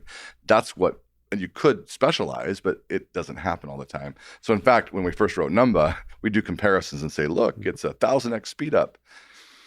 We were lying a little bit in the sense that, first do the 40x slowdown of using array scalars inside of a loop. Because if you just use Python scalars, you'd already be 10 times faster. Yeah. But then we would get 100 times faster over that using just compilation. And what we do is compile the loop from out of the interpreter to machine code. And then that's always been the power of Python, is this extensibility, so that you can, because people say, oh, Python's so slow. Well, sure, if you do all your logic in the runtime of the Python interpreter, yeah. But the power is that you don't have to. You write all the logic, what you do at the high level is just high-level logic. And the actual calls you're making could be on gigabyte arrays of data, and that's all done at compiled speeds. And the fact that integration is, one, can happen, but two, is separable. That's one of the language like Julia says we're going to be all in one. You can do all of it together. And then the jury's out. Is that possible? I tend to think that there's separate concerns there. You want to precompile. In fact, generally you will want to precompile some of your loops. Like SciPy is a compilation step. To install SciPy, it takes about 2 hours. If you have many machines, maybe you can get it down to 1 hour. But to compile those libraries takes a while. You don't want to do that at runtime. You don't want to do that all the time. You want to have this pre-compiled binary available that you're then just linking into. So there's real questions about the whole, source code. Running binary code is more than source code. It's creating object code. It's the linker. It's the loader. It's how does that interpret it inside of the virtual memory space. There's a lot of details there that actually I didn't understand for a long time until I, read books on the topic. And it led to, the more you know, the better off you are, and you can do more details. But sometimes it helps you with abstractions too. Well, the problem, as we mentioned earlier with abstractions, is you kind of sometimes assume that whoever implemented this thing had your case in mind and found the optimal solution. Yes. Or like you assume certain things. I mean, there's a lot of... Correct. One of the really powerful things to me early on, I mean, it sounds silly to say, but with Python, probably one of the reasons I fell in love with it is dictionaries. Yes. So I obviously probably most languages have some mapping concept, but it felt like it was a first-class citizen, and it was just my brain was able to think in dictionaries. But then there's the thing that I guess I still use to this day is ordered dictionaries, because that seems like a more natural way to construct dictionaries. Yeah. And from a computer science perspective, the running time cost is not that significant. But there's a lot of things to understand about dictionaries that the abstraction kind of doesn't necessarily incentivize you to understand. Right. Do you really understand the notion of a hash map and how the dictionary is implemented? But you're right. Dictionaries are a good example of an abstraction that's powerful. And I agree with you. I agree. I love dictionaries too. It took me a while to understand that once you do, you realize, they're everywhere. Yeah. And Python uses them everywhere too. Like it's actually constructed, one of the foundational things is dictionaries, and it does everything with dictionaries. Yeah. So it's powerful. Ordered dictionaries came later, but it is very, very powerful. It took me a little while coming from just the array programming entirely to understand these other objects like dictionaries and lists and tuples and binary trees. Like I said, I wasn't a computer scientist, so I studied arrays first. And so I was very array centric. And you realize, these others do have purposes and value actually. I agree. There's a friendliness about, like, one way to think about arrays is arrays are just full of numbers, but to make them accessible to humans and make them less error prone to human users, sometimes you want to attach names, human interpretable names that are sticky to those arrays. So that's how you start to think about dictionaries. Good point. You start to convert numbers into something that's human interpretable. And that's actually the tension I've had Correct. With NumPy, because Correct. I've built so much tooling around human interpretability and also protecting me from a year later not making the mistakes I wanted to force myself to use English versus numbers. Yes. So there's a project called labeled arrays. Like very early it was recognized that, we're indexing NumPy with just numbers, all the columns and particularly the dimensions. I mean, if you have an image, you don't necessarily need to label each column or row. But if you have a lot of images or you have another dimension, you'd at least like to label the dimension as this is X, this is Y, this is Z, or give it some human meaning or some domain-specific meaning. That was one of the impetuses for pandas, actually, was just, we do need to label these things. And label array was an attempt to add that, like a lighter weight version of that. And there's been, that's an example of something I think NumPy could be added to NumPy. But one of the challenges, again, how do you fund this? Like I said, one of the tragedies, I think, is that, so I never had the chance I was never paid to work on NumPy, right? So I've always just done it in my spare time, always taken from one thing, taken from another thing to do it. And at the time, I mean, today it would be the wrong time today. Like paying me to work on NumPy now would not be a good use of effort. But we are finally at Quansight Labs. I'm actually paying people to work on NumPy and SciPy, which is I'm thrilled with. I'm excited by. I've wanted to do that. That's what I wanted to do from day one. It just took me a while to figure out a mechanism to do that. Even like in the university setting, respecting that, like pushing students, young minds, the young graduate students to contribute, and then figuring out financial mechanisms that enable them to contribute, and then sort of reward them for their innovative scientific journey. That would be nice. But then also just a better allocation of resources. It's 20-year anniversary since 9/11, and I was just looking. We spent over $6 trillion in the Middle East after 9/11. Wow. In the various efforts there, and sort of to put politics and all that aside, it's just you think about the education system, all the other ways we could have possibly allocated that money. And to me, to take it back, the amount of impact you would have by allocating a little bit of money to the programmers that build the tools that run the world is fascinating. I mean, it is. I don't know. I think again, there is some aspect to being broke as somewhat of a feature, not a bug. That you make sure that your value. Still manage that, right? No, I know.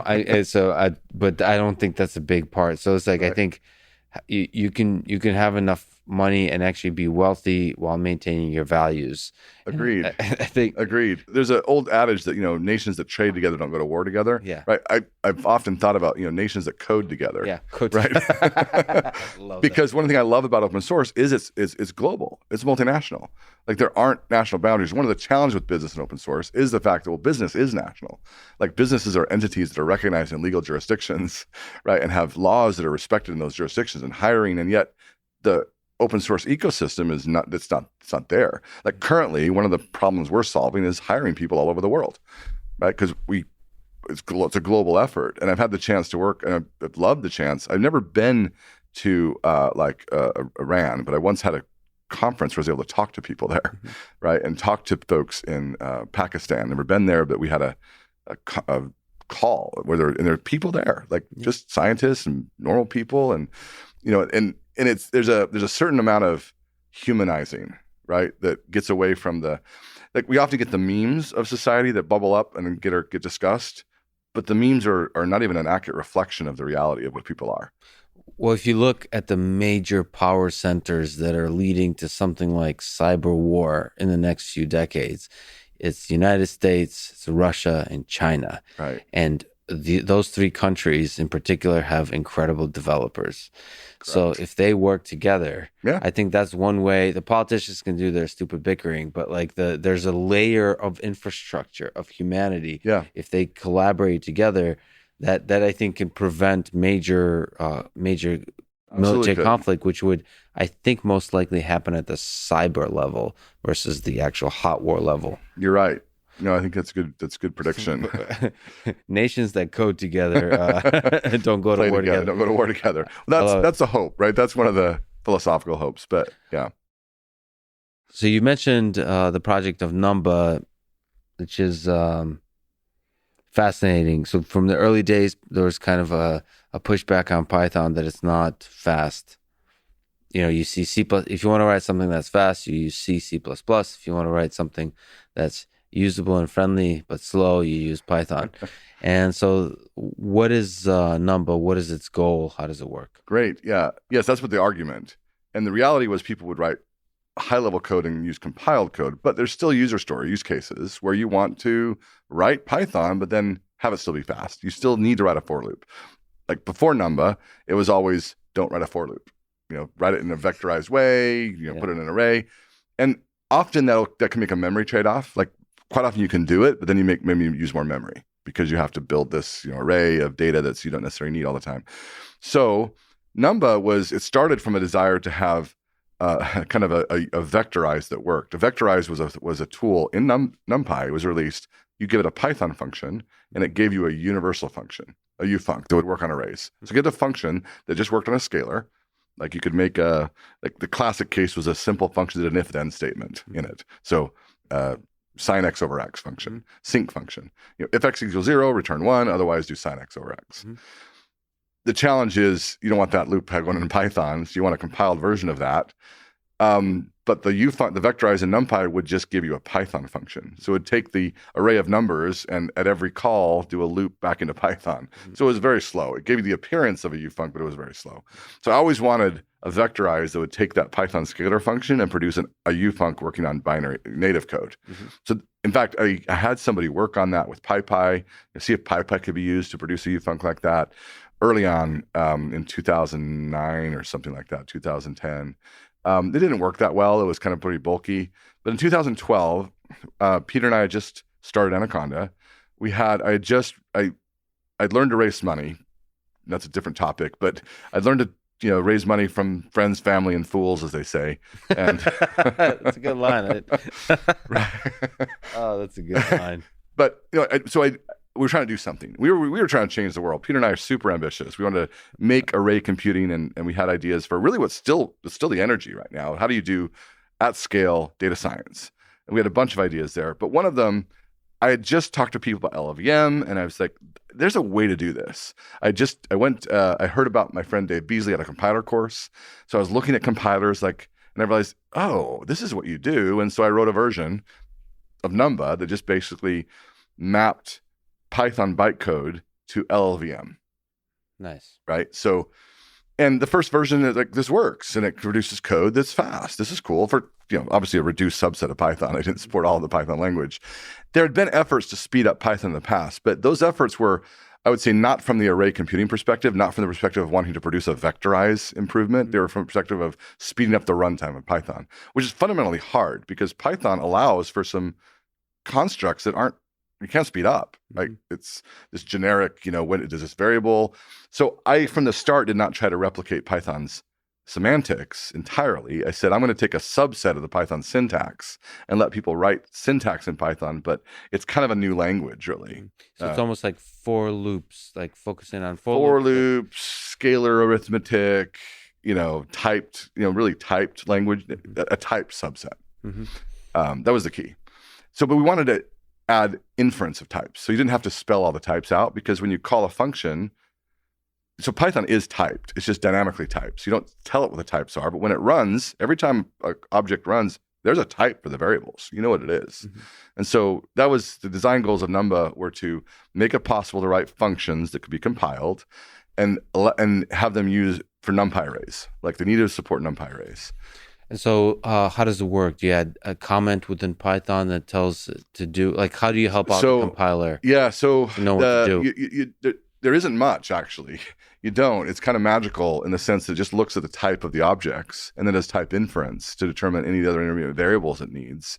And then it was also, because we had a use case that could work early, like one of the challenges of any kind of new development is if you have something that to make it work, it's going to take you a long time, it's really hard to get off the ground. If you have a project where there's some incremental story, it can start working today and solve a problem, then you can start getting it out there, getting feedback. Because Numba today, now Numba is 9 years old today, right? The first 2-3 versions were not great, right? But they solved a problem, and so people could try it, and we could get some feedback on it. Not great, and that it was very focused, very fragile, very subset. The fragility. The subset it would actually compile was small, and so if you wrote Python code and said, so the way it worked is you write a function and you say @JIT, use decorators. So decorators, just these little constructs, let you decorate code with an @ and then a name. The @JIT would take your Python function and actually just compile it and replace the Python function with another function that interacts with this compiled function. Got it. And it would just do that. And it would, we went from Python bytecode, then we went to AST. I mean, writing compilers actually, I learned a lot about why computer science is taught the way it is, because compilers can be hard to write. They use tree structures, they use all the concepts of computer science that are needed.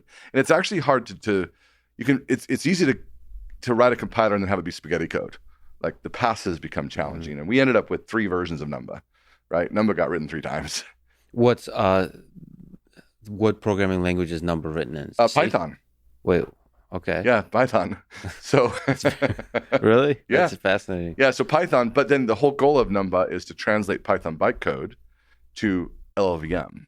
And so LLVM actually does the code generation. In fact, a lot of times they'd say, yeah, it's super easy to write a compiler if you're not writing the parser nor the code generator, right? So for people who don't know, LLVM is a compiler itself. So you're compiling. It's really badly named low-level virtual machine, which that part of it is not used. It's really low-level. Chris, he doesn't mean that. Yeah, love Chris. But the name makes you imply that the virtual machine is what it's all about. It's actually the IR and the library that the code generation. Right. That's the real beauty of it. The fact that what I love about LLVM was the fact that it was a plateau you could collaborate on, right? Instead of the internals of GCC or the internals of the Intel compiler, like how do I extend that? And it was a place we could collaborate. And we were early. I mean, people had started before. It's a slow compiler. Like it's not a fast compiler. So for some kind of JITs, like JITs are common in the language because every browser has a JavaScript JIT. It does real-time compilation of the JavaScript to machine code. Yeah.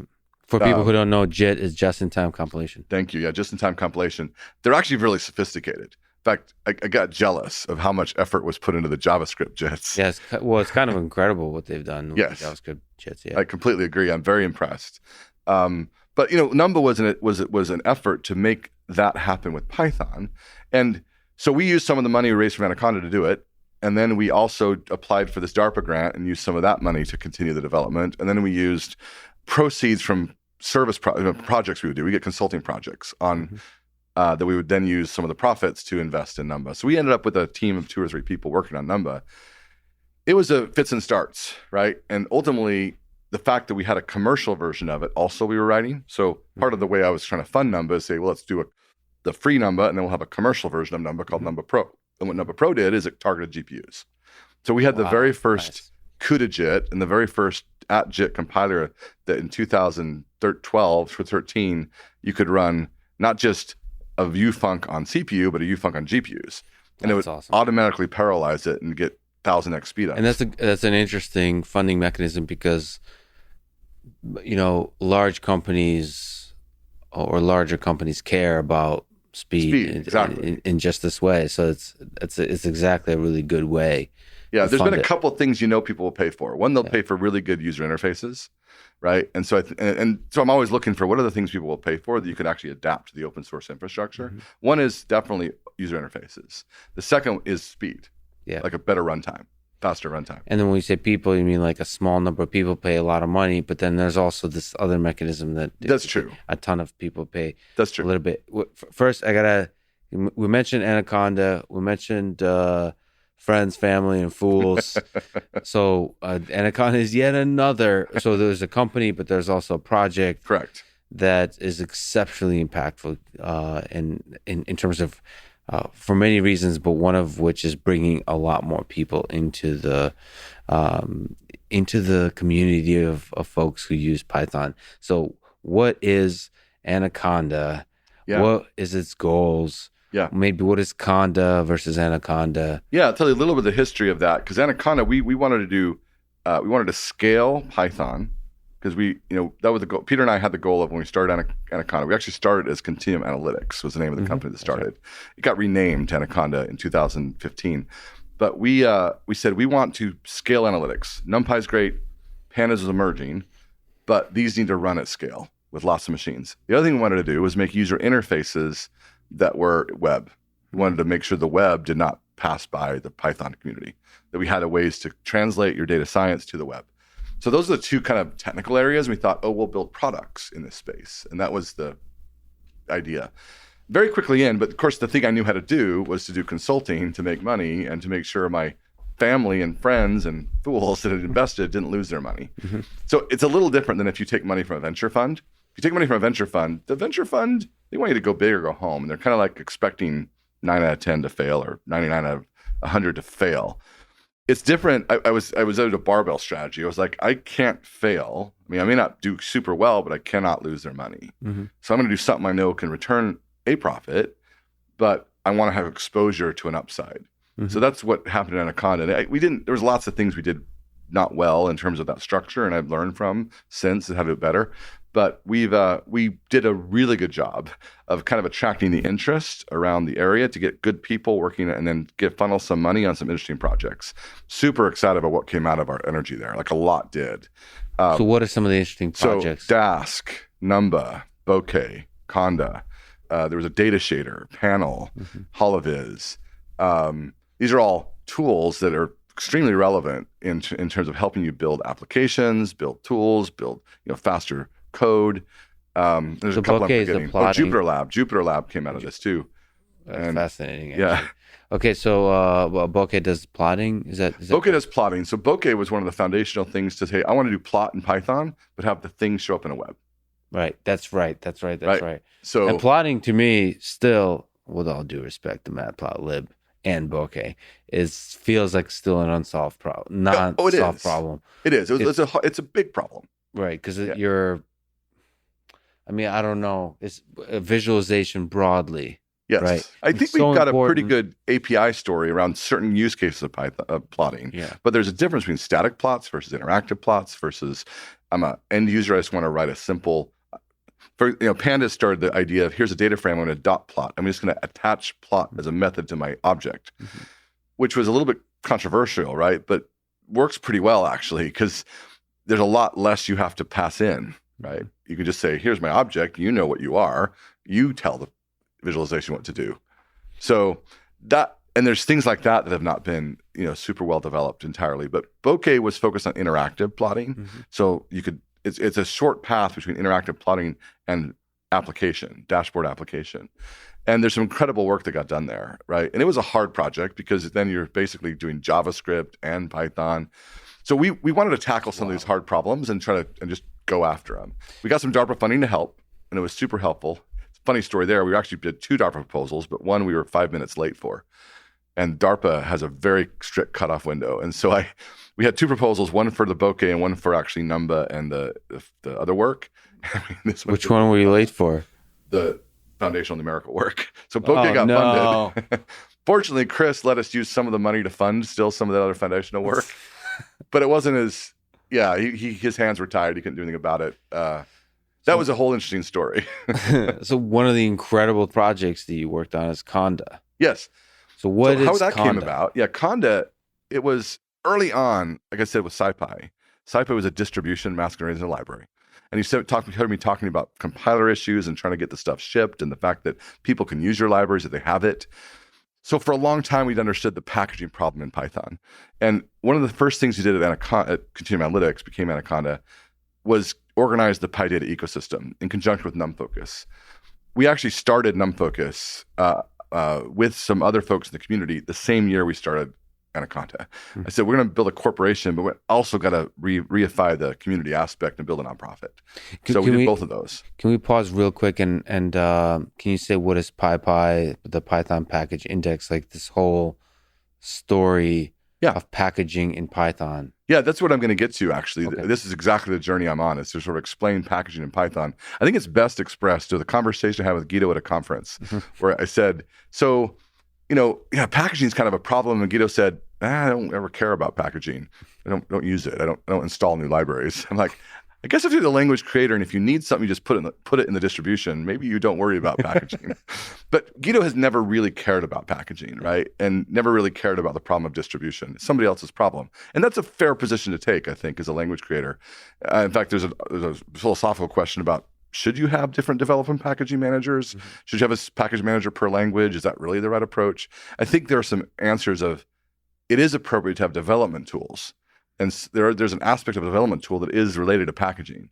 And every language should have some story there to help their developers create. So you should have language-specific development tools that relate to package managers. But then there's a very specific user story around package management that those language-specific package managers have to interact with, and currently aren't doing a good job of that. That was one of the challenges that not seeing that difference, and it still exists in the difference today. Conda always was a user. I'm going to use Python to do data science. I'm going to use Python to do something. How do I get this installed? It was always focused on that. So it didn't have a develop.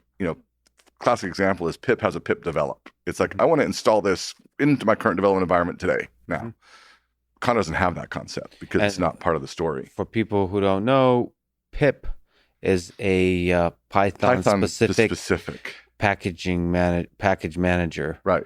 That's exceptionally popular. That's probably like the default thing you learn. It's the default user. Yeah. And so the story there emerged because what happened is in 2012, we had this meeting at the Googleplex, and Guido was there to come talk about what we're going to do, how we're going to make things work better.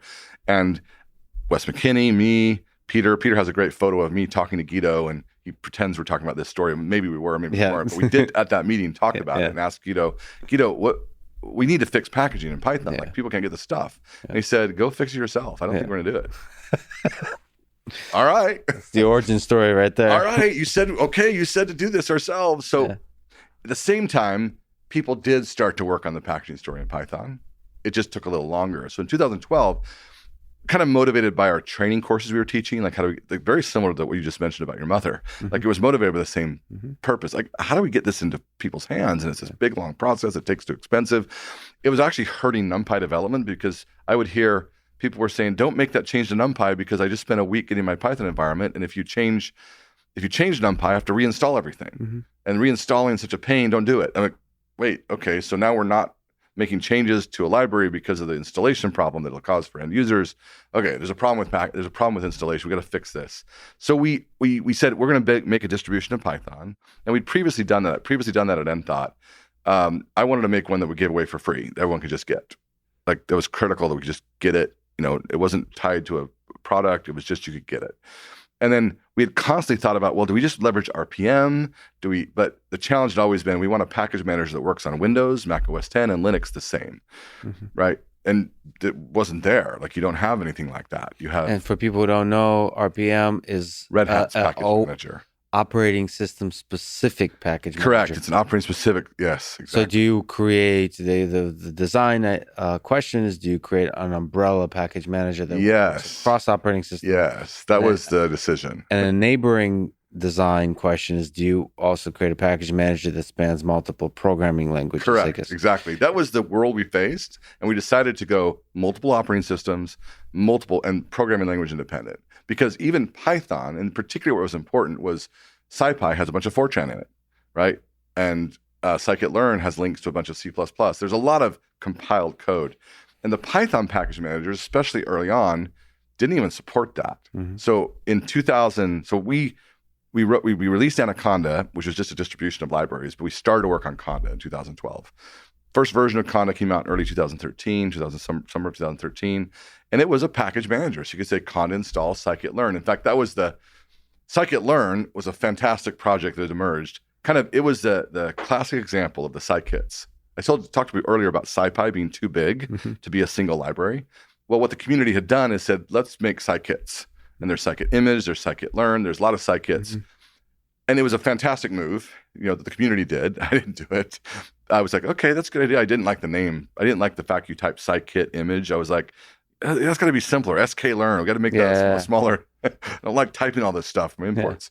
So I was kind of a pressure that way. But I love the energy and love the fact that they went out and they did it. And lots of people, Jared Millman, and then of course Gael, and there's people I'm not even naming. That scikit-learn really emerged this fantastic project. And the documentation around that is also incredible. And the documentation was incredible. Exactly. I don't know who did that, but they did a great job. A lot of people in INRIA, a lot of European contributors.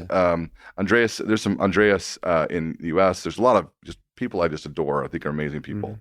Awesome use of SciPy, right? I love the fact that they were using SciPy effectively to do something I loved, which is machine learning. But you couldn't install it. Because there's so many pieces involved. So many dependencies, right? Yeah. So our use case of Conda was Conda install scikit-learn, right? Yeah. And it was the best way to install scikit-learn in 2013 to really 2018, 17, 18. Pip finally caught up. I still think you should Conda install scikit-learn is what a pip install scikit-learn, but you can pip install scikit-learn. The issue is the package they created was wheels, and pip does not handle the multi-vendor approach. They don't handle the fact you have C++ libraries you're depending on. They just stop at the Python boundary. And so what you have to do in the wheel world is you have to vendor. You have to take all of the binary and vendor it. Now, if a change happens on an underlying dependency, you have to redo the whole wheel. So TensorFlow is a good example of you should not pip install TensorFlow. It's a terrible idea. People do it because the popularity of pip, many people think, oh, of course that's how I install everything Python. Yeah, this is one of the big challenges. You take a GitHub repository or just a basic blog post, the number of times pip is mentioned over Conda is like 100x to 1. Correct.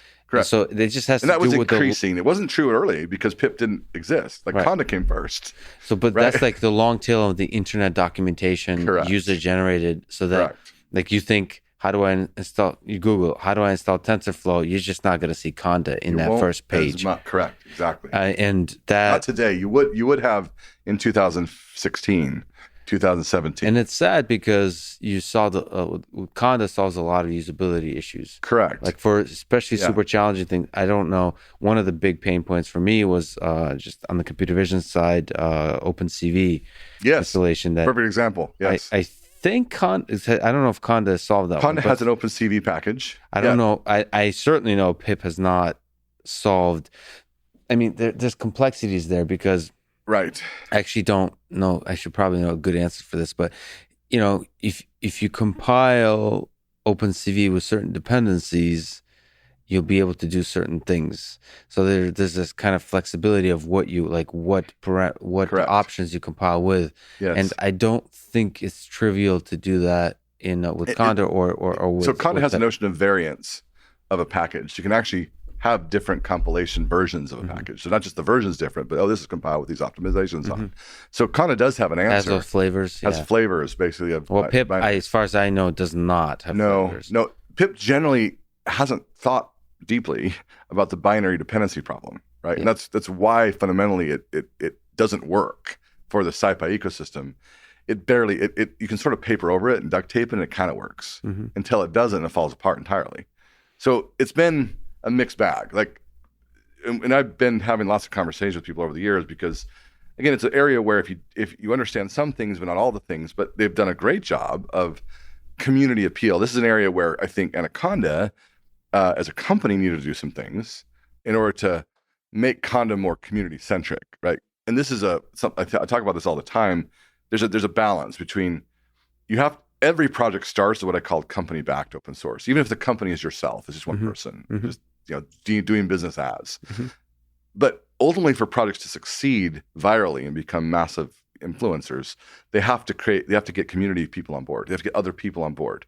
So it has to become community driven. And a big part of that is engagement with those people, empowering people, governance around it. And what happened with Conda in the early days, pip emerged, and we did do some good things. Conda Forge community is sort of the community recipe creation community. But Conda itself, I still believe, and Peter is CEO of Anaconda. He's my co-founder. I ran Anaconda till 2017, 2018. Is Peter still in Anaconda? Peter's still in Anaconda, right? And we're still great friends. We're great friends. We talk all the time. I love him to death. There's a long story there about like why and how, and we can cover it in some other podcast perhaps. Yeah. It's sort of maybe a more business focused one. But this is one area where I think Conda should be more community driven. Like he should be pushing more to get more community contributors to Conda, and let the not like Anaconda shouldn't be fighting this battle. Yeah. Right. It's actually it's really a developers. Like you said, like help the developers, and then they'll actually move us the right direction. Well, that was the problem I have is many of the cool kids I know don't use Conda, and that to me is confusing. It is confusing. It's really a matter of Conda has some challenges. First of all, Conda still needs to be improved. There's lots of improvements to be made. And it's that aspect of, wait, who's doing this? And the fact that then the PyPA really stepped up. They were not solving the problem at all. And now they kind of got to where they're solving it for the most part. Yeah. And then effectively you could get, like Conda solved a problem that was there, and it still does. And it's still, there's still great things it can do. But, and we still use it all the time at Quansight and with other clients. But you can kind of do similar things with pip and Docker, right?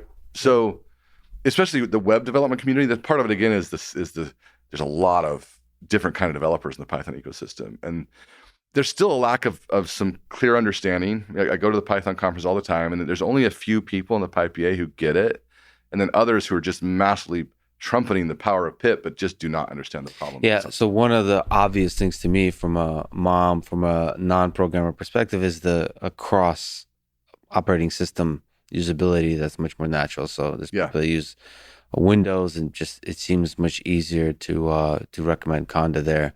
But then you should also recommend it across the board. So I'll definitely But what I recommend now is a hybrid. I do. I mean, I have no problem. Is it possible to use? Oh, it is. It is. What I like, build the environment with pip, with Conda, build an environment with Conda, and then pip install on top of that. That's fine. Be careful about pip installing OpenCV or TensorFlow, because if somebody's allowed that, it's going to be most surely done in a way that can't be updated that easily. So install like the big packages, the infrastructure with Conda, and then the weirdos. Yeah, the weird like implementation for some. I had there's a cool library I used that based on your location and time of day and date tells you the exact position of the sun relative to the to the Earth, and it's just like a simple library, but it's very precise. And I was like, all right, but that was and it's like pip. The thing they did really well is Python developers who want to get their stuff published, you have to have a pip recipe. Yeah, right. I mean, even if it's the challenge is, and there's a key thing that needs to be added to pip. Just simply add to pip the ability to defer to a system package manager. Mm-hmm. Because it's, recognize you're not going to solve all the dependency problem. Mm-hmm. So give up and allow a system packager to work. That way, Anaconda is installed and it has pip. It would default to Conda to install its stuff, but Red Hat RPM would default to RPM to install more things. That's a key, not difficult, but some work. Feature needs to be added. That's an example of something like I've known we need to do it. I mean, it's where I wish I had more money. I wish I was more successful in the business side, trying to get there. But I wish my family, friends, and fool community that I know was larger and had more money, because I know tons of things to do effectively with more resources. But I have not yet been successful to channel tons of it. Some. I'm happy with what we've done. We've created again at Quansight what we created to get Anaconda started. We created community analytics to get Anaconda started. Mm-hmm. Done it again with Quansight. Super excited by that. By the way, but it took 3 years to do it. What is Quansight? What is its mission? Yeah. We've talked a few times about different fascinating aspects of it, but let's big picture. What is big picture Quansight? Quansight is its mission is to connect data to an open economy. So it's basically consulting of the PyData ecosystem, right? It's a consulting company, and what I've said when I started it was we're trying to create products, people, and technology. So it's divided into two groups and a third one as well. The two groups are a consulting services company that just helps people do data science and data engineering and data management better and more efficiently. Full stack, full data science, full thing. We'll help you build a infrastructure if you're using Jupyter. We do staff augmentation. You need more programmers, help you use DAS more effectively, help you use GPUs more effectively. Just basically, a lot of people need help. Yeah. So we do training as well to help people, both immediate help and then learn from somebody. Mm-hmm. We've added a bunch of stuff too. We've kind of separated some of these other things into another company called OpenTeams that we currently started. One of the things I loved about what we did at Anaconda was creating a community innovation team. Mm-hmm. And so I wanted to replicate that. This time we did a lot of innovation at Anaconda. I wanted to do innovation, but also contribute to the projects that existed. Create a place where maintainers, so that SciPy and NumPy and Numba and all these projects we already started can pay people to work on them and keep them going. Mm-hmm. So that's Labs. Quansight Labs is a separate organization. It's a nonprofit mission. The profits of Quansight help fund it. And in fact, every project that we have at Quansight, a portion of the money goes directly to Quansight Labs to help keep it funded. So we've got several mechanisms we keep Quansight Labs funded. Currently, so I'm really excited about Labs because it's been a mission for a long time. So what kind of projects are within Labs? So Labs is working to make the software better, like make NumPy better, make SciPy better, it only works on open source. Got it. So, if somebody wants to, companies we have a thing called a community work order, we call it. If a company says, I want to make Spider better. Okay, cool. You can pay for a month of a developer of Spider or a developer of NumPy or developer of SciPy. You can't tell them what you want them to do. You can give them your priorities and things you wish existed, and they'll work on those priorities with the community to get what the community wants, and what emerges is what the community wants. Is there some aspect on the consulting side that is helping, as we were talking about morphology and so on? Is there specific applications that are particularly driving, sort of inspiring the need for updates to SciPy? Correct. Absolutely. GPUs are absolutely one of them. And new hardware beyond GPUs. I mean, Tesla's Dojo chip, I'm hoping we'll have a chance to work on that perhaps. Yeah. Things like that are definitely driving it. The other thing is driving is scalable, like speed and scale. how do I write NumPy code or NumPy-like code if I want it to run across a cluster? That's Dask, or maybe it's Ray. I mean, there's sort of ways to do that now, or there's Modin, and so Pandas code, NumPy code, SciPy code, scikit-learn code that I want to scale. So that's one big area. Have you gotten a chance to chat with Andre and Elon about because No, I would love to, by the way.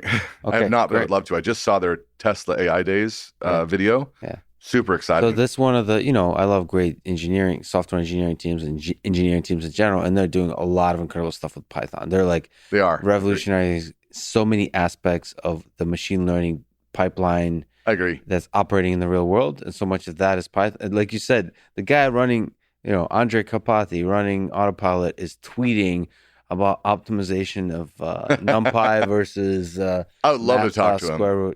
In fact, we have at Quansight, we've been fortunate enough to work with Facebook on PyTorch directly. So we have about 13 developers at Quansight. Some of them are in labs working directly on PyTorch. On PyTorch, right? So I basically, when we started Quansight, I went to both TensorFlow and PyTorch and said, hey, I want to help connect what you're doing to the broader SciPy ecosystem, because I see what you're doing, but we have this bigger mission that we want to make sure we don't, lose energy here. So, and Facebook responded really positively, and I didn't get the same reaction. Not yet. Not yet.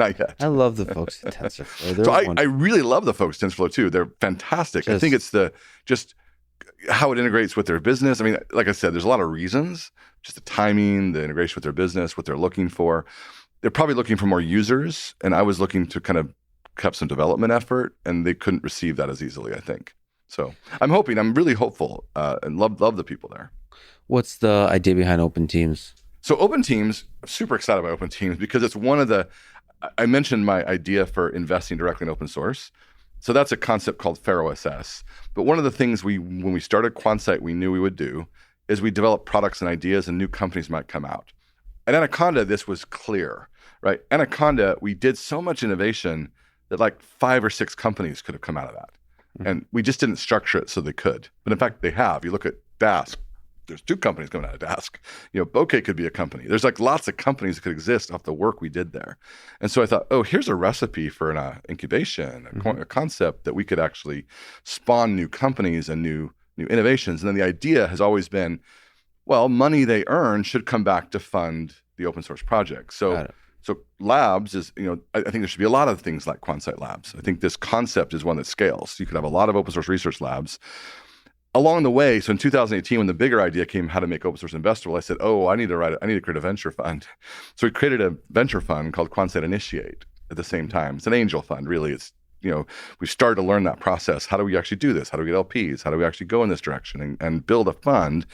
And I'm like, every venture fund should have an associated open source research lab. There's just no reason. Like our venture fund, the carried interest portion of it goes to the lab. It directly will fund the lab. That's fascinating, brother. So you use the power of the organic formation of teams in the open source community, and then like naturally that leads to a business that can make a there lot are of some money. Yeah, correct. And then it always maintains and loops back to the open source. Loops back to open source, exactly. I mean, to me, it's a natural fit. There's something. There's absolutely a repeatable pattern there, and it's also beneficial because I have natural connections to the open source if I have an open source research lab.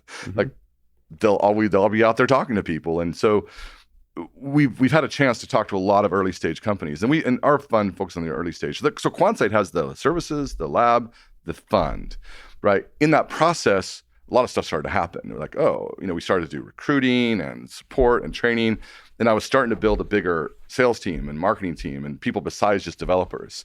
And one of the challenges with that is you end up with different cultural aspects.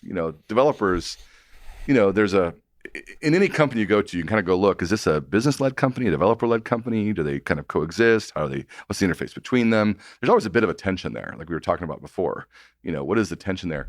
With OpenTeams, I thought, wait a minute, we can actually just create, like this concept of Quansight plus labs. It's specific to the PyData ecosystem, the concept is general for all open source. So OpenTeams emerged as we can create a business development company for many, many Quansights, like thousands of Quansights. And it can be a marketplace to connect, essentially be the enterprise software company of the future. If you look at what enterprise software wants from the customer side. And during this journey, I've had the chance to work and sell to lots of companies, Exxon and Shell and JP Morgan, Bank of America, like the Fortune 100, and talk to a lot of people in procurement and see what are they buying and why are they buying. So, I don't know everything, but I've learned a lot about, what are they really looking for? Mm-hmm. And they're looking for solutions. They're constantly given products from enterprise software.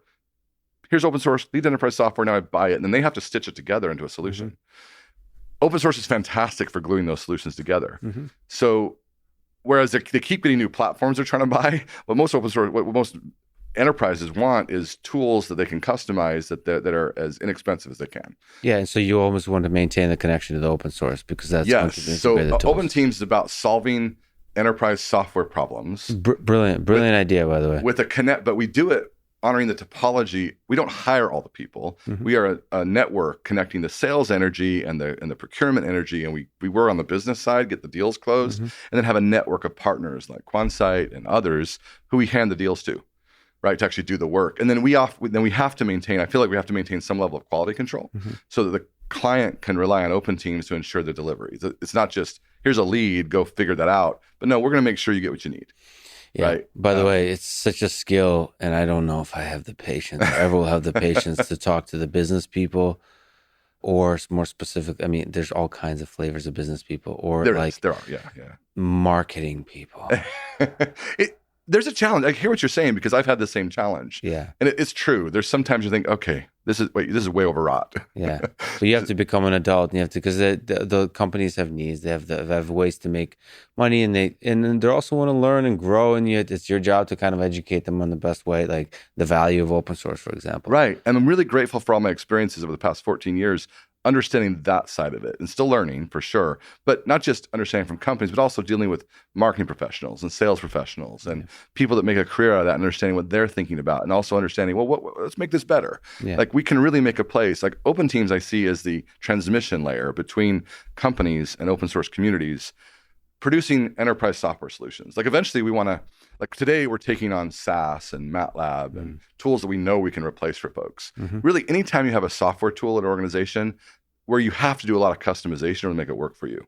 Like it's not you're just buying this thing off the shelf and it works. It's like, okay, you buy this system and then you customize it a lot, usually with expensive consultants to actually make it work for you. All of those should be replaced by open source foundations with the same customization. You're doing such important work in these giant organizations that are doing exactly that, taking some proprietary software and hiring a huge team of consultants that customize it, and then that whole thing gets outdated quickly. Correct. And so, right. I mean, that's brilliant. Right. So the one solution to that is what Tesla's doing a little bit of, which is basically build up a software engineering team. Yeah. Like build a team from scratch. Build a team from scratch. And companies are doing it well. That's what they're doing right now. Yeah. Right. And exactly. That's okay. And you're creating a topology for some of that. Like you're right. You just don't have to do it. That's not the only answer. Yeah. Right. And so other companies can access this, be more accessible. That's really say OpenTeams is the future of enterprise software. We're still early. Like this idea just percolated over the past year as we've kind of grown Quansight and realized the extensibility of it. We just finished our seed round. To help get more salespeople and then push the messaging correctly. And there's lots of tools we're building to make this easier. Like we want to automate the processes.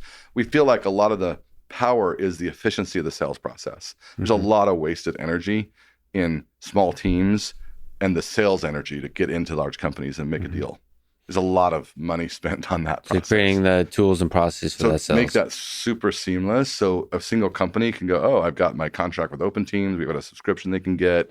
They can make that procurement seamless. And then the fact they have access to the entire open source ecosystem. And we have a part of our work that's embracing open source ecosystems and making sure we're doing things useful for them. We're serving them. And then companies making sure they're getting solutions they care about. And then figuring out which targets we have. We're not taking on all of open source, all of enterprise software yet, but we're well, this feels like the future. The idea and the vision is brilliant. Can I ask you, why do you think Microsoft bought GitHub, and what do you think is the future of GitHub? Great point. I thought it was a brilliant move. I think they did because Microsoft has always had a developer-centric culture. Like they always have. Like one of the things Microsoft's always done well is understand that their power is the developers, right? It's been, Ballmer didn't necessarily make a good meme about how he approached that, but they're broadening that. I think that's why, because they recognize GitHub is where developers are at, right? And so, But do they have a vision like OpenTeams type of situation? I don't think so yet. I mean, are they just so. basically throwing money at developers to show their support? I think so. Without a topology, like you put it, like a way to leverage that, like to give developers actual money. Right. I don't think so. I think it's an enterprise software company, and they make a bunch of money. They make a bunch of games. They're a big company. They sell products. I think part of it is they know there's opportunity to make money from GitHub. Right. There's definitely a business there, to sell to developers or to sell to people using development. I think there's part of that. I think part of it is also they had definitely wanted to recognize that you need to value open source to get great developers, which is an important concept that was emerging over the past 10 years. That PyData, we were able to convince JP Morgan to support PyData because of that fact, right? Mm-hmm. That was where the money for them putting a couple $100,000 into supporting PyData for several conferences was. They want developers, and they realize that developers want to participate in open source. So enterprise software folks don't always understand how their software gets used. Having spent a lot of time on the floors at JP Morgan, in Shell, at ExxonMobil, you see, these companies have large development teams. And then they're kind of dealing with what's being delivered to them. So I really feel kind of a privilege that I had a chance to learn some of these people and see what they're doing, and even work alongside them, as a consultant, using open source and trying to figure out how do we make this work inside of our large organization. Well, some of it is actually, for a large organization, some of it is messaging to the world that you care about developers and you're the cool. Yep. You care. Like, for example, like if Ford, because I talked to them, like car companies, right? They want to attract, you want to take on Tesla and Autopilot. You want to take that, right? And so what do you do there? You show that you're cool. Like you try to show off that you care about developers, and they have a lot of trouble doing that. And like one way, I think like Ford should have bought GitHub. Like just to show off. Yeah, bad idea. Yeah. Like these old school companies, and it's in a lot. Good point. A lot of different industries. There's probably different ways. It's probably an art to show that you care to developers, and the developers. It's exactly what you like. For example, just spitballing here, but like Ford or somebody like that could give $100 million to the development of NumPy, and like literally look at like the top most popular projects in Python and just say, we're just going to give money. Right. Like that's going to immediately make you cool. They could actually. Yeah. And in fact, we set up NumFocus to make it easy. Yeah. But the challenge is also you have to have some business development. Like it's a bit of a seeding problem, right? And you look at how I've talked to the folks at Linux Foundation, know how they're doing it. I know how, in starting NumFocus, because we had two babies in 2012. One was Anaconda, one was NumFocus, right? And they were both important efforts. They had distinct journeys, and super grateful that both existed, and still grateful both exist. But there's different energies in getting donations as there is getting, this is important to my business. Like I'm selling something that I'm going to make money this way. Like if you can tie the message to an ROI for the company, it becomes a no-brainer. Effective. It's much more effective, right? So, and there are rational arguments to make. I've tried to have conversations with marketing, especially marketing departments. Like very early on, it was clear to me that, you could just take a fraction of your marketing budget and just spend it on open source development, and you get better results from your marketing. Like, because how did those? Can I? Sorry, I'm gonna try not to go on rants here. What have you learned from the interaction with the marketing folks on that kind of? Because you gave a great example of something that will obviously be a much better investment in terms of marketing, is supporting open source projects. The challenge is not dissimilar from the challenge you have in academia at the different colleges, right? Knowledge gets very specific and very channeled, right? And so people get a lot of learning in the thing they know about. And it's hard then to bridge that and to get them to think differently enough to have a sense that you might have something to offer, because it's different. It's like, well, how do I implement that? What do I do with that? Like, which budget do I take from? Do I slow down my spend on Google ads or my spend on Facebook ads, or do I not hire a content creator instead? Like there's an operational aspect to that, that you have to be the CMO, right? Or the CEO. You have to get the right level. So you have to hire at a high position level, people that care about this and they right, or they won't know how, right? And because you can also do it very clumsily. Yeah. Right. And I've seen, because you absolutely have to honor and recognize the people you're going to, and the fact that if you just throw money at them, it could actually create more problems. Can I just say, this is not you saying, can I just, because I need to say this. I've been very surprised how often marketing people are terrible at marketing. I feel like the best marketing is doing something novel and unique that anticipates the future. It feels like so much of the marketing practice is like what they took in school, or maybe they're studying for what was the best thing that was done in the past decade, and they're just repeating that over and over, as opposed to innovating, like taking the risk. To me, marketing, that's a great point, is taking the big risk. That's a great point. And being the first one to risk. Yeah. And there's an aspect of data observation from that right. risk, right? That's I think is shared in what they're doing already. But it absolutely, it's about, I think it's content. Like there's this whole world on content marketing that you could almost say, well, yeah, it can get you can get inundated with stuff that's not relevant to you. Mm-hmm. Whereas what you're saying would be highly relevant and highly useful and highly beneficial. Yeah, but it's risky. I mean, that's why sort of there's a lot of innovative ways of doing that. Tesla's an example of people that basically don't do marketing. They do marketing in a very, like, it's like Elon hired a person who's just good at Twitter for running Tesla's Twitter account. No, like, right. I mean, that's exactly what you want to be doing. You want to be constantly innovating in right. There's an aspect of telling. I mean, I've definitely seen people doing great work where you're not talking about it. Mm-hmm. Like I would say that's actually a problem I have right now with Quansight Labs. Quansight Labs has been doing amazing work, really excited about it, but we have not been talking about it enough. We haven't been. And there's different ways to talk about it. There's different ways there's different channels to which to communicate. Right. There's also, like, I'll just throw some shade at companies I love. So, for example, iRobot, I just had a conversation with them. They make Roombas. Sure. And they're incredible robots. But like every time they do like advertisement, not advertisement, but like marketing type stuff, it just looks so corporate. And to me, the incredible, I may be wrong in the case of iRobot, I don't know. But to me, when you're talking about engineering systems, it's really nice to show off the magic of the engineering and the software and all the geniuses behind this product and the tinkering and like the raw authenticity of what it takes to build that system versus the marketing people who want to have like pretty people like standing there all pretty with the robots like moving perfectly.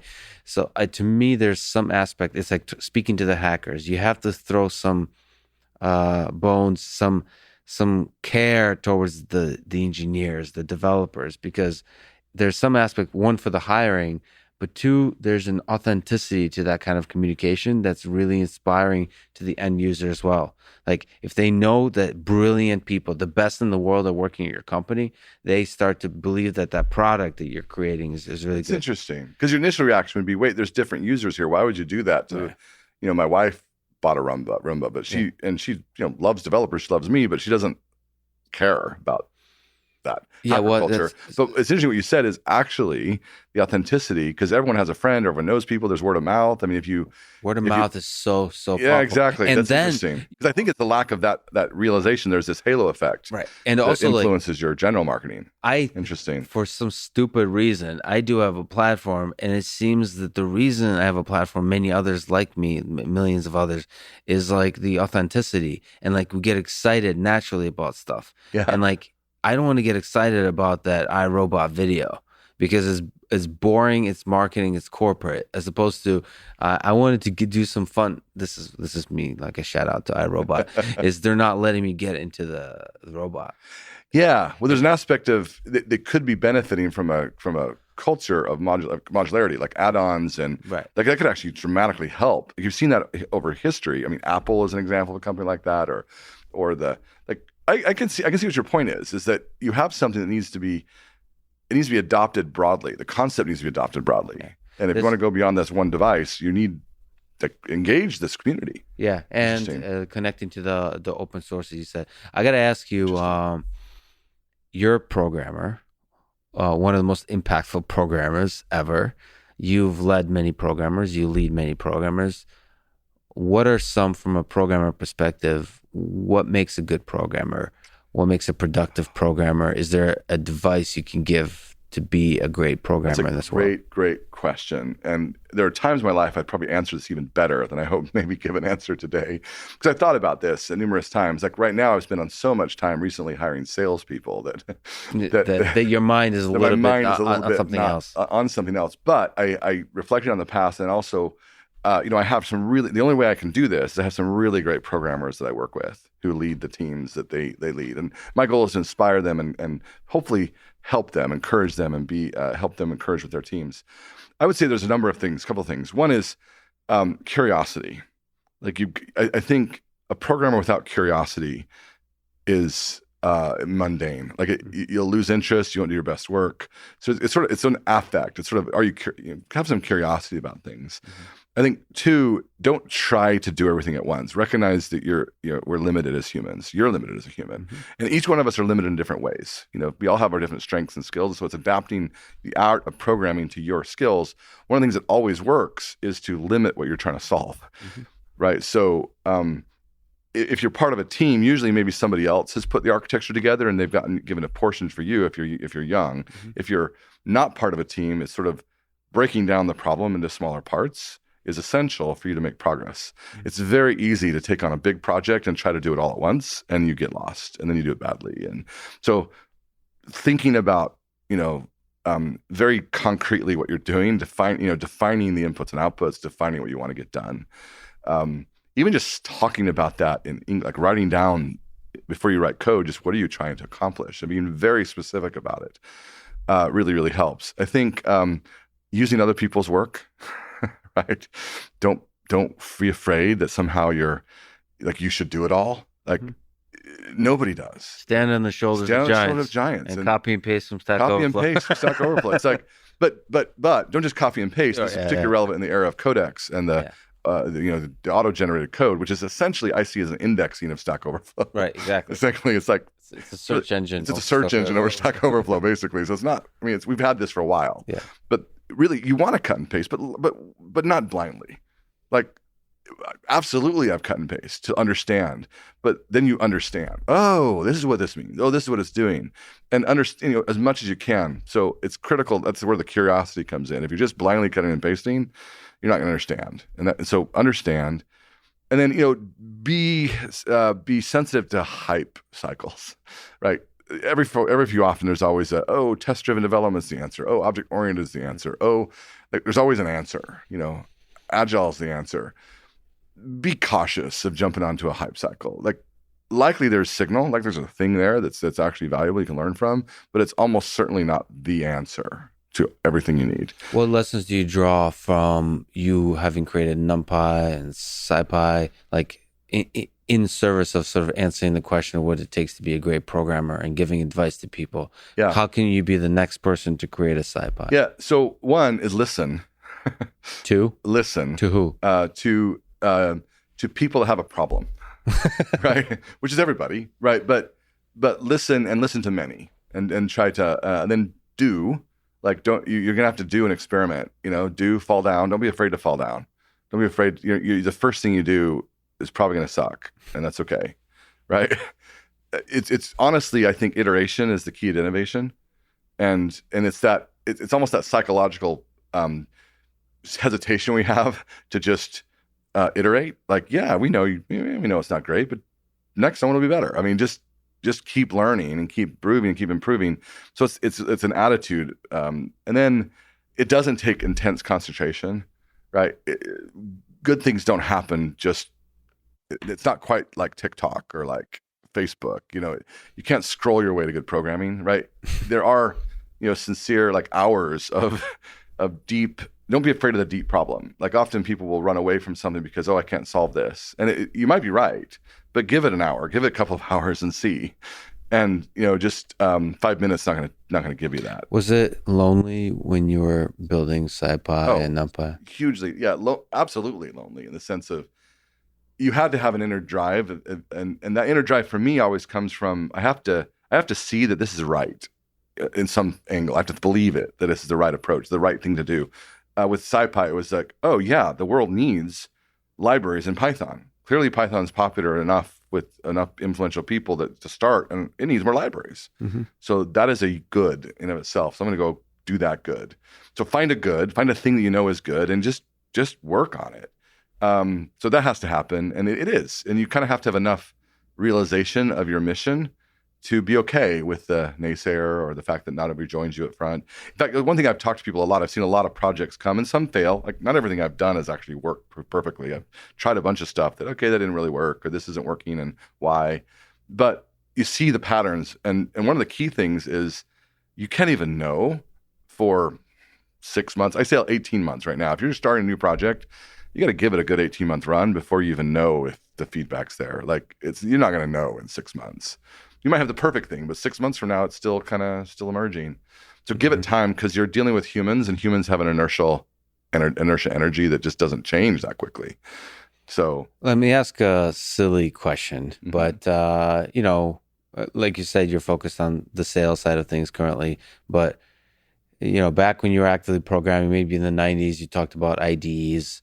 What's your a setup that you have that brings you joy? Keyboard, number of screens. Yeah, I will. Linux. I do still like to program some. I just not as much as I used to. I have 2 projects I'm super interested in, trying to find funding for them, trying to figure out get teams for them. But I could talk about those. But I'm an Emacs guy.